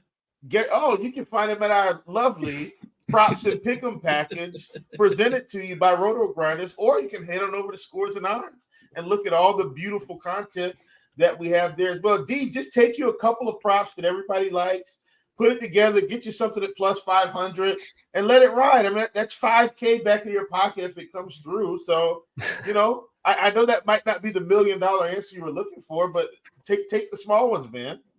Give me somebody I have to have my lineup tonight to win all the money. I'm thinking I'm making a Denver OKC game stack. Jamal Murray and possibly if Chet Holmgren's 1%. That seems way too low. What do you got? Feel free to raise that, Will, before you step aside and make way for the FanDuel sponsor Crunch Time. I think it's so many obvious guys that we've talked about and the Crunch Time crew is going to talk about. My play that's not as obvious, I think it's Russell Westbrook, 5,700 on DraftKings. He feels like a tournament champion for me tonight. So while everybody else is playing Kawhi and James Harden, and I am in that camp, I will also be playing Russell Westbrook in those lineups for the three-piece of the biscuit to take down the tournaments tonight. I do want to step aside. I want to just throw this question out there and feel free, if you guys can entertain it at some point, Kyler and Keith. I'm thinking of rules on the Clippers and like maybe limiting one of Kawhi and I'm forgetting the other spectacular player, Harden. What kind of rules you may have? Like, are we going to get 2 ceiling games for both those guys? Maybe. I suppose it's possible. And of course, Russ is interesting. Powell is interesting. I'm curious if you guys happen to have any rules when it comes to the Clippers. But myself and Will, we're going to step aside and get out of here. Make way for Kyler. Make way for Keith. Make way for Kevin. Roth, take it away. Good stuff. Welcome to it, ladies and gents. It is indeed crunch time. We're going to take you up to lock. We're going to take you through lock. We're going to give you some builds. We're going to answer your questions. We're going to do all the things that we do. We should note a few people asking, how did those ribs? Dean was giving me a hard time about they actually sucked. So Mr. Predicto, believe it or not, was correct. I don't know how I screwed up my ribs, but they were not very good. Dean did say Kyler, right? Did he call That's you what Kyler? I heard too. I was going to point that out. Yeah, I'm sure you get that all the time, Kyle, but we'll be beefing now. Me and Dean. I'm gonna block. I'm gonna block his number, send him some mean letters, and it threw me for a loop. I was like, have I been calling you by the wrong name this whole time? No, it is not Kyler. It's Kyle. Speaking of which, Kyle, how are you, man? I'm doing good. I mean, I was doing good until Dean ruined my day. But other than that, yeah, been pretty good. Good. Fun slate. I'm excited about it. Oh, yeah, we got some Kyler Murray there kind of popping in. We got Ice in the house as well. What up, Ice? Not too much. Fun slate. All kinds of ways you can go. Tons of injury news. So lots to break down here. But Kyle, I'm sure you get that all the time with your name being so similar to Kyler Murray. Has to be frustrating. I definitely know how the name thing goes. People have struggled to pronounce my last name at times, but luckily everybody here at RotoGrinders has it down pat. Yeah, I feel like it actually doesn't happen as much as you would think. I think 2 years ago, there was this one guy who was just constantly tweeting at me thinking that I was Kyler Murray. I don't even know how you could. He was like an older guy, so he probably, the classic meme of the boomer looking at his phone and he tweeted at me for I think like 3 or 4 weeks in a row. Probably had Kyler on his fantasy team. So were these positive tweets? Oh, or no. Were they no? No, yeah, no, never anything positive. No, That's but give me a good laugh though. So. All right, good stuff, guys. Let's kind of dive into it. Ice, you mentioned there's a whole lot going on. There's a ton of injury news. There's so many ways you can go with your build. Who's going to be my cash donkey? Kyle, is that you today? I'll I think handle Keith can take that. Yeah. Oh, okay, great. Then Ice, why don't you give me kind of a brief breakdown of what has happened and what is still to come, or you can just be like, "There's too much. Let's just dive into a build." That's allowed. No, we can go over some stuff because there is some very impactful stuff. Jokic out is definitely a huge one. Kyrie and Luka remain out for Dallas. Dallas also without some other bodies in Derek Lively, Dante Exum, and Derek Jones Jr. still doubtful, not expected to play. So all kinds of value open in Dallas there. Jalen Williams out for Oklahoma City. Charlotte is shorthanded with LaMelo out. Gordon and Williams remain out as well. Rozier has been traded away, so solid value for some Hornets there. Paul George is a big one. They have an awesome matchup against Washington. So Dean mentioning Kawhi and Harden both popping off the page look really good in this matchup against Washington. The Bulls are still shorthanded as well without Levine and Pat Williams, and now Dalen Terry is out as well. They have a great matchup against Charlotte. Just got very recently got some Spurs news, not that it's impacting anything really, but Keldon Johnson and Zach Collins are out. A couple of things we're still waiting on. Did we get Cleveland news yet? I was trying to figure that out here. Yeah, Garland yes, we did. and Allen will both start. Both in. Garland's first game back in quite some time, so probably a minutes restricted for him there. Zion Williamson still questionable. Did get Mike Conley is available, and Grayson Allen is questionable as well. But other than that, not too much we're waiting on. I think Zion probably the most impactful that's left, but all kinds of stuff that has already happened and value popping all over the place. Sorry, kids just got back. Had to give a little kissy to the babies. Okay, that sounds exciting. It honestly sounds like there's going to be too much that I want that I can't all get in, but those are kind of fun. That's when I just keep entering another entry until I get everybody that I want. Let's dive into it. Let's just kind of start with the FanDuel cash build. We'll see where we land. All right, sounds good. We'll start with Noto's core tags here. He's got James Harden tagged. As I mentioned, no Paul George. Outstanding matchup against Washington. They're one of the fastest teams in the NBA, and they're one of the worst defensive teams. So without Paul George's usage there, Harden gets a beautiful bump here. Jaden Hardy, the other core tag. No Luka Doncic, no Kyrie Irving. There should be plenty of usage to go around. Hardy has shown in the past that he's not afraid to gobble up some of that usage whenever it is available. Tough matchup for them against Minnesota, but they're just so shorthanded that Hardy has a very attractive price tag. Moving into the position-by-position stuff here. Let's see. So Harden is going to be in there as a core play for sure.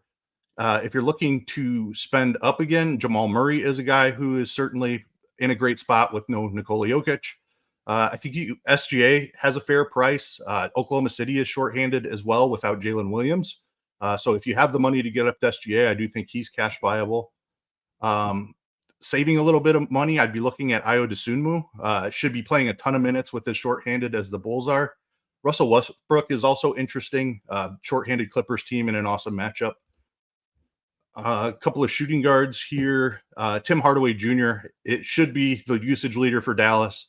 Don't love the matchup, but just too cheap of a price for a guy who could see upwards of 30-35% usage in this spot. Mentioned Hardy as a core tag. You definitely want to get him into your cash games. Josh Green, the other guy who has a very nice price and should be playing mid-30s minutes with a shorthanded Dallas team.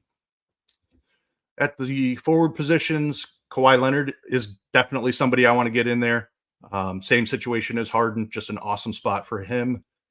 DeMar DeRozan, I think, is a solid range and like a solid price in the upper mid range. Still no Zach LaVine there. Great matchup against Charlotte. And if you're looking to save money, Grant Williams should be playing a ton of minutes. Assuming that he's jumping into that starting lineup for Dallas. He has been starting in this spot in the past. Let's see. The Denver guys are kind of in play, probably more so on DraftKings, but Michael Porter Jr., Aaron Gordon, both should get significant bumps without Jokic today. And then at the center position, this is an interesting situation. We currently have DeAndre Jordan projected to start. He's just 4,500. I'm a little bit concerned about that for cash. I think he's a fantastic tournament play, and he's a fantastic cash play if he does indeed start. But I do want that Denver starting lineup. And since we probably don't have that at lock, we might get it right after lock. He's a little bit risky, in my opinion. We did get a question on his minutes projection, and I'm curious as well. What do we have him at, and are we presuming him as a starter for now? We are presuming him as a starter. I'm going to go ahead and throw that over to the guy who was doing projections for most of the day. Kyle can speak to that a little bit. Obviously, there's a lot of situations that could break here. Zeke Naji could jump into the starting lineup for him. They could also go small with Chet being such a unique player on the other side. Starting Aaron Gordon at the 5 would not surprise me, with Peyton Watson kind of sliding into the lineup at the 4. So lots of different ways Denver could go with this lineup, but I'll let Kyle speak to the current minutes projection and how he sees it. Yeah, Kyle, you're muted. Sorry about that. I think the most likely outcome is that Jordan does indeed start. That's what we have right now, 24 minutes for him. But like Keith alluded to, there's a lot of different ways that they could sort of utilize some of the guys that they have with Zeke Naji and Peyton Watson there. And then even Aaron Gordon, playing a smaller lineup there with Holmgren on the other side. So I wouldn't be surprised to see that. That's why I do think there's a little bit of volatility with Jordan. We've only seen Jokic miss one game, and Jordan played 30 minutes in that game. But obviously things have changed within the rotation for Denver and also the matchup. So I don't think it's necessarily a sure thing that we see Jordan play 28 plus minutes here. So yeah, we have him for 24 minutes right now. And I think 24 to 26 is probably 23 to 26 is like the ideal range for Jordan. Okay. But you feel that there's a big swing possible in either direction where he could get 30 or he could get much lower? Yeah. If he's not starting, if he's not starting, there's a real chance that he just doesn't really even crack 20 minutes. So you definitely make sure we're getting clarity on that news if you're going to be playing Jordan. Okay, very good. Let's run through a FanDuel tournament build. I'm jamming in all of this Mavs value, and I'm having flashbacks to me doing this like a month ago when Luka and Kyrie were out. And I think the whole freaking team scored like 70-something points. It was the worst performance I've ever seen. And I feel like I'm doing it to myself again. Am I doing it wrong? No, I don't think so. I think there's still some, really strong plays for Dallas. I mean, I don't think you need to go overboard. I do think that there's a lot of guys, Green, Grant Williams. These are guys who just really aren't great producers. So you can get away from those guys if you want. But, FanDuel specifically also kind of works more towards those players just because of the fact that they, you get added points for blocks and steals. You get fewer lost points for turnovers. So, that sort of thing helps role players on FanDuel. So that's one thing that kind of brings those guys into play. But I think the thing about today is the top range of players are now kind of even cheaper because guys like Harden and Kawhi, they project as well as guys who are in the 10 or 11K range. So I think you can really do a whole lot with salary wise. So you don't necessarily need to go down and play these really cheap guys. I think Hardy and Hardaway are really strong options, but for point guards, SGA, Donovan Mitchell, those are the two spend ups that I'd be looking at. You can definitely start a lot of lineups with these guys. And I think you can be pretty contrarian with that as well, just because of the fact that a lot of people are going to start with Harden potentially and Kawhi, at least one of those two. I think one of Kawhi and Harden are going to be in a lot of lineups here. So by maybe even only playing one of those guys, you could potentially be a little bit different there as well. SJ and Mitchell, I like quite a bit. Mitchell, I think, is going to be a little bit overlooked. People are, Garland, Allen was due to questionable due to an illness, and then Mobley and Garland are still going to be limited. 20 to 24 minutes for Garland. So Mitchell's still going to have a big role and a great matchup against Detroit. You do have to worry a little bit about the blowout, but like him and SGA quite a bit. Jamal Murray is right there in the same price range as Harden. He benefits from Jokic being out, and Harden obviously going to take a lot more ownership than Murray. So Murray pivoting off of Harden could be a really strong play. In terms of spend downs at the point guard position on FanDuel, I don't really see a ton of guys that stick out. Westbrook makes some sense as a tournament play if you are only playing one of Harden or Kawhi. I think if you're not playing those guys, you definitely want to look to Westbrook in tournaments. Makes a lot of sense there. Dosunmu at 5'7", you can play him in tournaments as well. But I think that's primarily where I'm at for tournaments, is those top spend ups, and then sort of those couple of mid-range guys, and then obviously the really strong value options. For the shooting guard, obviously Hardy is shooting guard only on FanDuel, but he has a point guard and shooting guard on DraftKings, so a little bit less flexibility, but still a really strong play, 5'1". A lot of his upside is going to come with scoring, but he's a guy who can definitely go out there and score 25 plus points, even though it is a difficult matchup. Hardaway 6'4", really strong option as well. One of my favorite tournament plays today on FanDuel is Devin Booker at 9.8. We have him projected for 12% ownership. I think that might even be a little bit lower by the time lock rolls around. So Booker's a guy that I like a lot as a pivot off of guys like Harden. Mitchell's going to have some ownership, a little bit more than Booker there as well. So Booker I like quite a bit. Josh Green, 4.7. It's a really cheap price. He's going to play a lot of minutes, but again, just not necessarily a great permanent producer. So I don't think you need to play him here. I don't think you need to necessarily run in the other direction and fade him, because I don't think he's going to be that popular. But if it's a guy where you're looking to get a little bit more contrarian, this could be a spot to fade that. And there's plenty of ways to get salary relief, including the guy like KCP, who's only $100 more, also going to benefit from Jokic being out, playing in a game with a tight spread there, and he's 4,800. So again, they're going to play a lot of minutes. So I like him quite a bit. Norm Powell, another guy. I think his ownership might steam a little bit as we get closer to lock on both sites, but especially on FanDuel at 5.3. So for shooting guard, that's primarily what I'm looking at there. Small forward, Kawhi, DeRozan, like those guys as the spend up options.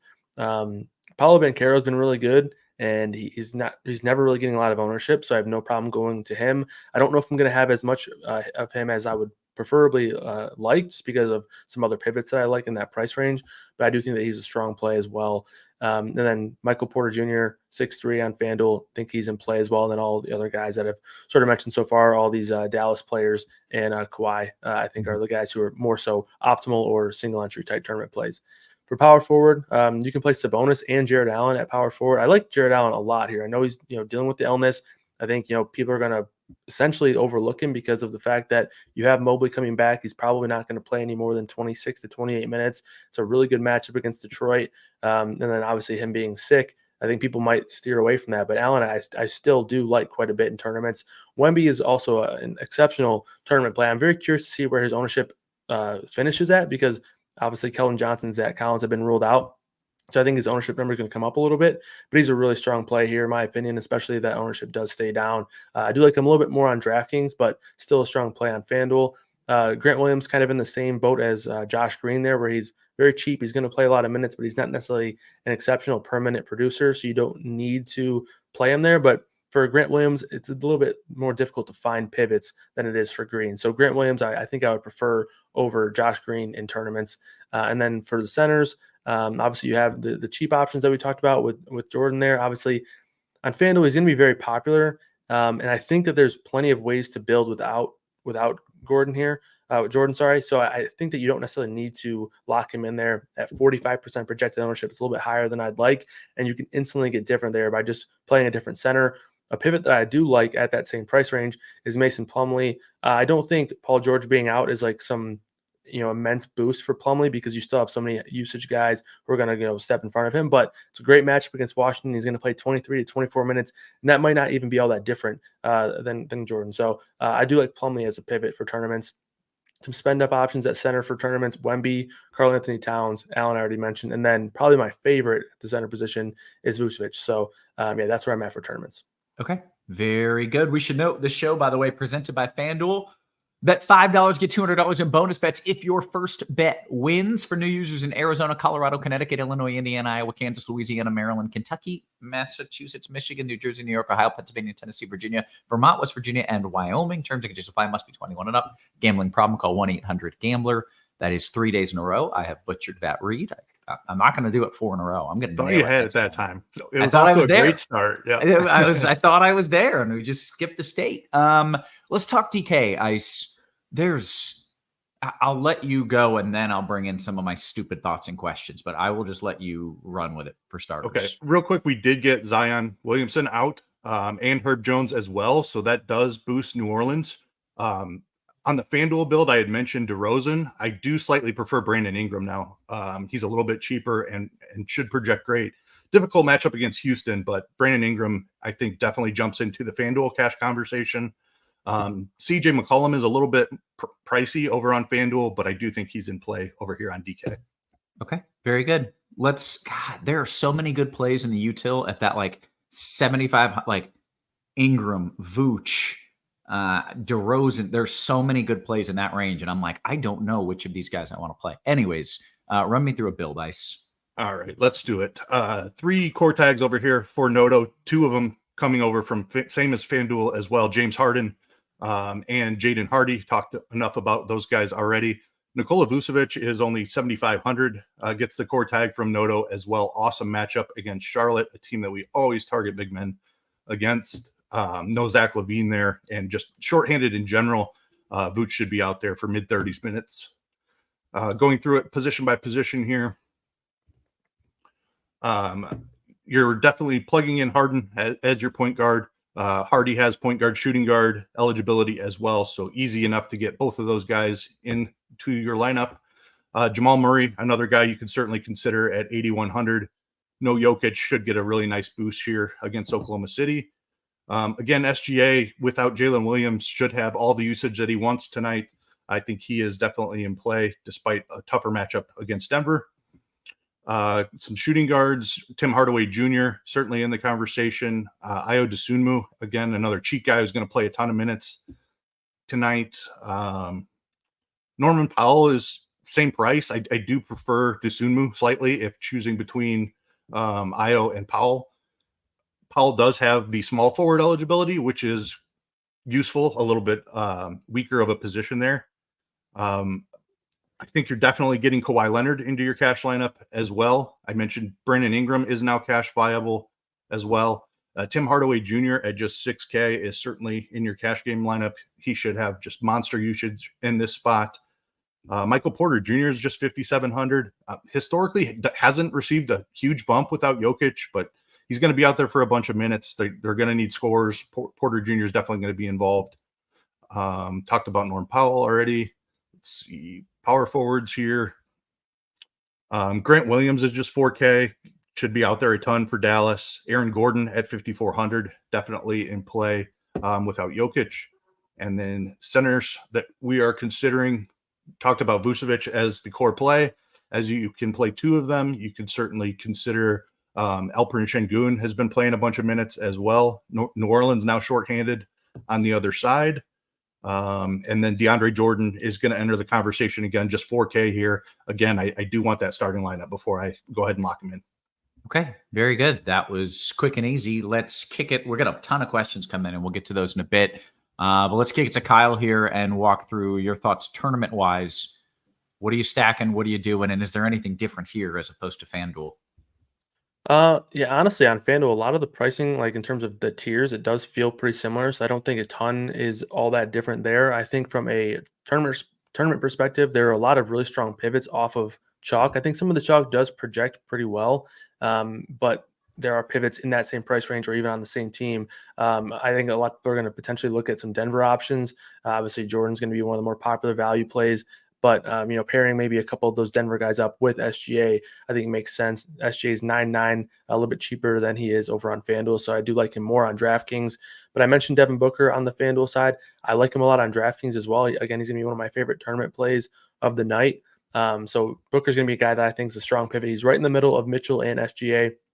We're both really strong plays. I don't think will be all that popular in their own right, but Booker, I think, is just going to be a little bit better of a strong field tournament play just because I think he's going to be, half the ownership of both of those guys who are already going to be not that popular as is. So those 3, SGA, Booker, Mitchell, I think are all very strong spend up options.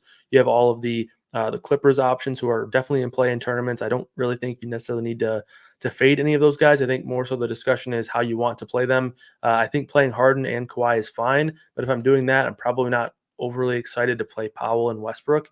But if you want to play Powell and Westbrook, I think you can play them with one of Harden and Kawhi. So I just wouldn't want to go overboard just because of the fact that if you're going to be playing 2 of those dominant usage players, the main scorers, Powell especially feels a little bit weaker in those scenarios. So I would just be careful with playing those Clippers in big groups. In terms of other guards, a lot of the names carry over. A couple names that are different on DraftKings than they are on FanDuel. One is Tyler Hero. He's only $6,500 on DraftKings. That's a very, very nice price tag there. Obviously, you have kind of a new scheme there with Rozier being involved, so a little bit less usage, but still a really good matchup. So Rozier I like quite a bit. Jalen Green's been on fire. He's 6'5", same price as Hero. I think I prefer Hero slightly, but Green's going to be a little bit lower on, so those guys are both in play as well. Jamal Murray, 8-1, he's in play. And then I think that's, Kobe White also 7-6, 4% projected ownership right now. Don't mind him, but still prefer the other spend ups I've already talked about. In terms of shooting guards, Mikal Bridges is a guy that I have some interest in as well. Dean, before he called me Kyler and got out of here, he was alluding to the Nets being a little bit thin here. He should be playing quite a few minutes here. 37 is where we project him, but he has upside to play 40 minutes here in the game with a 3-point spread. That should be pretty close. So he's definitely in play. Brandon Miller has gotten some usage upticks there with Rozier being traded away and with LaMelo Ball being out. So he's definitely in play once again here. Obviously, you have Hardaway and Hardy at the shooting guard position.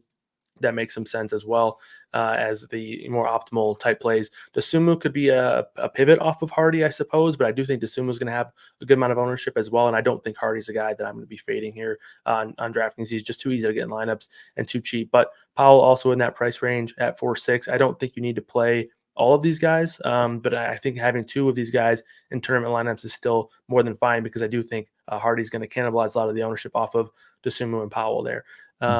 As for small forwards, again, a lot of the names sort of carry over. Hardaway, but Kawhi Leonard's definitely in play. Jetty Osman is in play at 3.2. He's more of a new value option that we have now that Keldon Johnson and Zach Collins are out there, and I think he had 20 actual points last game. So Michael Porter Jr. 5.7, he's also in play as well.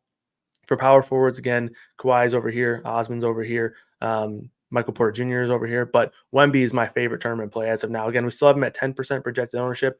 Might come up a little bit with some of the late news, but also Kawhi's right there in the same price range at the same position. It might be difficult for people to get to Wemby, and Wemby I like quite a bit. I think, potentially having a lineup with Harden, Westbrook, and Powell, and then maybe leaving out Kawhi and then playing Wemby, or vice versa, playing Kawhi with Powell and Westbrook and then playing Booker or someone like that over Harden. I think that's a good way to get different in terms of tournaments. And then at the center position, obviously you have the cheap guys, the cheap options that we talked about with Jordan and then Plumlee, but you also have Peyton Watson who's power forward and center eligible.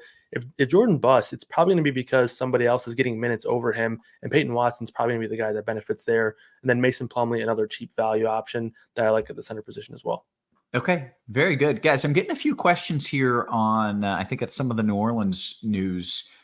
People asking about Trey Murphy, people asking about Hawkins. Ice, what are your thoughts on those guys? Yeah, Trey Murphy is really popping in projections now. I do have some concerns on his minutes. Like, they just haven't been willing to run him out there for a bunch of minutes. I don't think we've seen the situation with both Herb and Zion out, though. I do agree that he starts here. I'm concerned about the 32 minutes. Like, I think he could be in that like 28 to 34 range. The question about Ayo or Murphy in cash. Like, I know Ayo Dosunmu is going to be out there for mid 30s minutes. I think I'd lean Dosunmu as the safer cash type of play. But I do prefer Murphy in tournaments. I definitely think he has a higher ceiling. But as far as a cash build goes, I think Ayo has the safer floor. Okay, very good. Kyle, I'm looking at some of this Dallas value as far as the big men go. And am I just screwing around? Am I being dumb even thinking about like Powell or Kleba or Rashawn Holmes? Are these names that just shouldn't even be in my build? Yeah, I'd probably stay away from those guys. I think, if you're looking to be a little bit different at that sort of range, I think Peyton Watson's a guy that I like quite a bit here. So I would prefer Watson over both of those guys. And then, I don't necessarily know if they have power forward eligible, the guys you're mentioning, but you also have Jetty Osman in that range as well. So Osman and Peyton Watson, I would prefer. So Osman is the pivot I just made to kick out like Holmes. Like, why did I have him in my lap? I don't know. That's probably not a good play, but he's out now. Osman is in. Got some questions coming in, a lot of them, honestly. So let's dive into it. We've got 9-10 minutes here until we hit the lock. Do you get a question about somebody at 3K, McGowan at 3K in a tournament build? So he's gonna start, but I'm not sold on him, playing a ton of minutes, and I definitely not sold on him getting a ton of usage here. So it could be a spot where he's starting, but still, not playing any more than 22 to 24 minutes. But he is 3K, so you could do worse at 3K because he's going to be out there for at least 20 minutes just because he's starting. But I wouldn't be overly excited to go there. I don't think he's a ton of upside. Okay, great. Can I ask what both of your DeAndre Jordan, like what is your ownership level? Because I feel like maybe that's a spot where if you're fading that, you can get a big leg up if he busts. Ice, what is your DeAndre Jordan ownership at? It is very much in flux, and it's dependent totally upon whether he starts. I am prepared to move almost completely away from DeAndre Jordan if he's not in the starting lineup. Mm-hmm. If he is in the starting lineup, I want to be over the field on the current 29% ownership projection. As long as he's starting, I feel pretty confident about him getting 20 plus minutes, and he's an awesome per minute producer. Oklahoma City is really bad giving up rebounds, and that's exactly what DeAndre Jordan does. So if he's starting, I think he's a great play, and I'll be over the field. But I am prepared to pivot away from him if he's not in the starting lineup. Kyle, you on the same page with that? So right now I'm going to be underweight on him, but if he is confirmed starting, I'll probably inch a little bit closer towards the field. I do think he's a strong play. I just think that there are pivots that could potentially match his upside. Guys like Plumlee and Watson that we've talked about. So way lower ownership. Yeah, exactly. So I think I'll be. I do think that if he's starting and confirmed starting, I'll probably end up being closer to the field. But right now I'm underweight. Okay, very good. Let's dive into some of these questions on the Discord. That's where the cool kids hang out. Make sure you join us on the RG Discord. Scrolling up a little bit, we will start with Smokin' Jay. Oh, I love this. FanDuel GPP. He says, I'm with Roth. I've got Mavs chalk PTSD, and I'm going in a different direction. So who are your favorite Bulls studs? Great question. We're talking Vooch, DeRozan, White. Can you rank those guys for me, Kyle? I would rank them in that order: Vooch, DeRozan, and White. Yep. Okay. All right. Am I getting a big ownership discount if I plug in DeRozan instead of Vooch? I don't think it's anything too crazy. I think they're probably going to be pretty similar, but let me check where we have them right now. I do think the Zion out news with that should elevate Brandon Ingram. So you're probably getting a bigger discount now than you were before the Zion news. That's a good point. Okay. All right. Let's see what else we got. FanDuel question. Grant Williams or Josh Green? Ice. Do we know? Do we have any idea? I mean, they're both very low per minute traditionally. They have both seen spikes in this spot before. Flip a coin. I don't know which guy it's going to be. They both certainly have ceiling because of how short-handed Dallas is, but traditionally not good per minute guys. Yeah. All right. FanDuel cash question: Ice, Trey Murphy or Josh Green? Man, that's really close. I think Murphy's going to be out there enough that I do still prefer Murphy. Okay, we'll go to another DK cash question for you, Ice. This is a 3v3 here.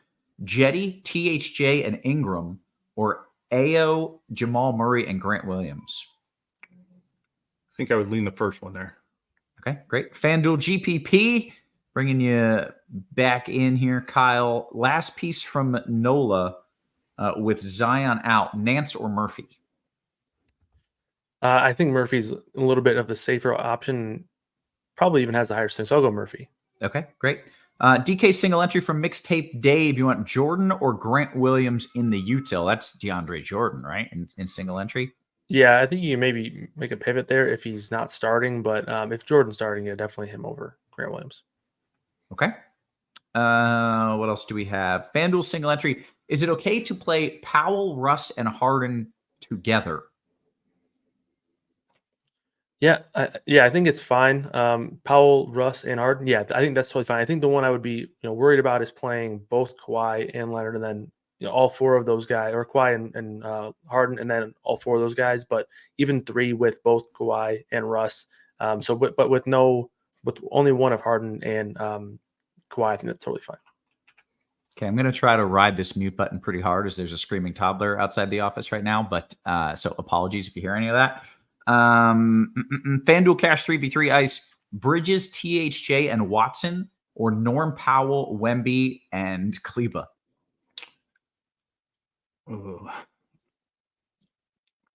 Did he say it could be either Bridges? I suppose it's still the first one, regardless of which Bridges. Oh, okay, interesting. FanDuel GPP question, Kyle: KCP, Grant Williams, or Josh Green? I'll actually go KCP there. I think he's going to be a good amount lower owned, and I think Green's probably the safer option, but I'll go KCP there. Okay. Ross says for New Orleans, what about Dyson Daniels minutes and usage prospects? He's only 3-1 on DK. Is that a name that either of you have come across? Minutes, yeah. I mean, he's certainly in the conversation now with Zion and Herb out. Minutes prospects look better than usage prospects, I would say. Usage is still funneling through Ingram and McCollum for sure. And Daniels has played much more of a distributor type of role in this situation before. So I think he'll be out there for 28 to 32 minutes, but I am concerned about the usage. Okay, fair enough. We've got 3-4 minutes here until lock. We'll bring up a DK cash question. Ice, you want Brandon Miller and Brandon Ingram, Team Brandon, or Shai and Cody Martin? Both really solid. I'll go Team Brandon with that one. Okay, great. We want Dean says Jabari Smith Jr. Kyle, you got any Jabari Smith Jr.? I don't have a ton of them personally, but I don't think he's a bad tournament play by any means. Okay. Do I pivot up to Eric Gordon post lock? My friend Eric Gordon, I should note, from KCP if Grayson Allen is ruled out, or do I keep things the same? So do I go up to Eric Gordon from KCP if Grayson Allen is ruled out? I would do that if Grayson Allen is out. Yes. Yeah, me too. Very nice. FanDuel Cash 2v2. Ice, DeRozan, DeAndre Jordan, or Trey Murphy and Vooch? First one. Yeah, for sure. DK Cash, Vooch or Ingram? Ooh. Give me, man, it's an awesome matchup for Vooch. Give me Vooch there. Okay. Kids screaming. Make it stop. FanDuel Cash in the YouTube. Hey, hit us with a little thumbs up, by the way. Butler or DeRozan? FanDuel Cash, last man in. That's got to be DeRozan, right? Definitely DeRozan. Yep. DKGPP, both Bridges and fading Kawhi and Ingram. Both Bridges and fading Kawhi and Ingram. I'd prefer to not fade both of those guys tonight. I like both of them a good amount. Okay. DKG, this is FanDuel last spot. We'll call it a GPP. You want Amir Coffey or Julian Phillips? Those are two off the board names here. Yeah, I think I'll go Coffey there. Minutes a little bit safer. FanDuel question. Derek telling me in the chat you can't really hear my kids screaming. That's good. That makes me feel better. I can. I can hear it, and I can't focus. A little distracting. Yeah, I'm glad you guys can't. That's good. We have less than 2 minutes until lock. This is a FanDuel question. Hornets Bridges Brooklyn Bridges, DeMar, or Butler? Just I'm pick not one. Sure. Yeah. Ice, Hornets Bridges, Brooklyn Bridges, DeMar, or Butler? Give me DeMar. Okay. Very good. What else do we have here? Fit Crooks. I don't think I got to this question. It's a 3v3 DK Cash. Ice, Murray, Grant Williams, and Murphy, or Ingram, THJ, and Jetty? Give me the first three again. Murray, Grant Williams, and Murphy. I thought you said Murphy twice. Yeah, that's going to be the second one for Cash. Gotcha. Okay. FanDuel tournament. Can I play Durant and Book? I mean, you can, I guess, but it's not something that I would like to do. I think I'm totally fine with just one of those guys. There's too many other strong plays in that range. That. And if you do, you almost have to run it back. I don't even know who they're playing, but you're like, this game needs to go to triple overtime type thing. You got to run it back. Yeah. Let's see. FanDuel single entry. Harden and Westbrook in the same lineup. Yeah, totally fine. Yep. Fluff says, hey, sorry, I zoned out when you answer my question. It's fine. It happens. Eric Gordon or KCP in FanDuel GBB? The answer was Eric Gordon if so-and-so was ruled out. If Grayson Allen is out. Thank you. Yeah. Hey, we're less than a minute until lock. We're doing things here, folks. Power forward seems to be the weakest position. Do you mind playing guys like Nance and Naz Reid in a FanDuel GPP? Kyler? No, I don't mind Naz Reid. I think there's a little bit stronger plays, but yeah, not and then Nance. Nance I think's a fine play. Prefer Nance probably over Reid from a safety perspective, but Naz Reid is just so good permanent wise that he probably still has a higher ceiling. Yeah. Okay. Very good. Hey, with that, we did it. We hit the lock. We gave some plays. I feel good about my lineup. I think we're gonna at least 4 or 5x tonight, so I'm looking forward to that. We're gonna bounce it out of here as well. So for Kyle, for Ice, for our wonderful production team, always working hard behind the scenes, guys, we appreciate you. We love you, and we will catch you tomorrow. You have been crunched.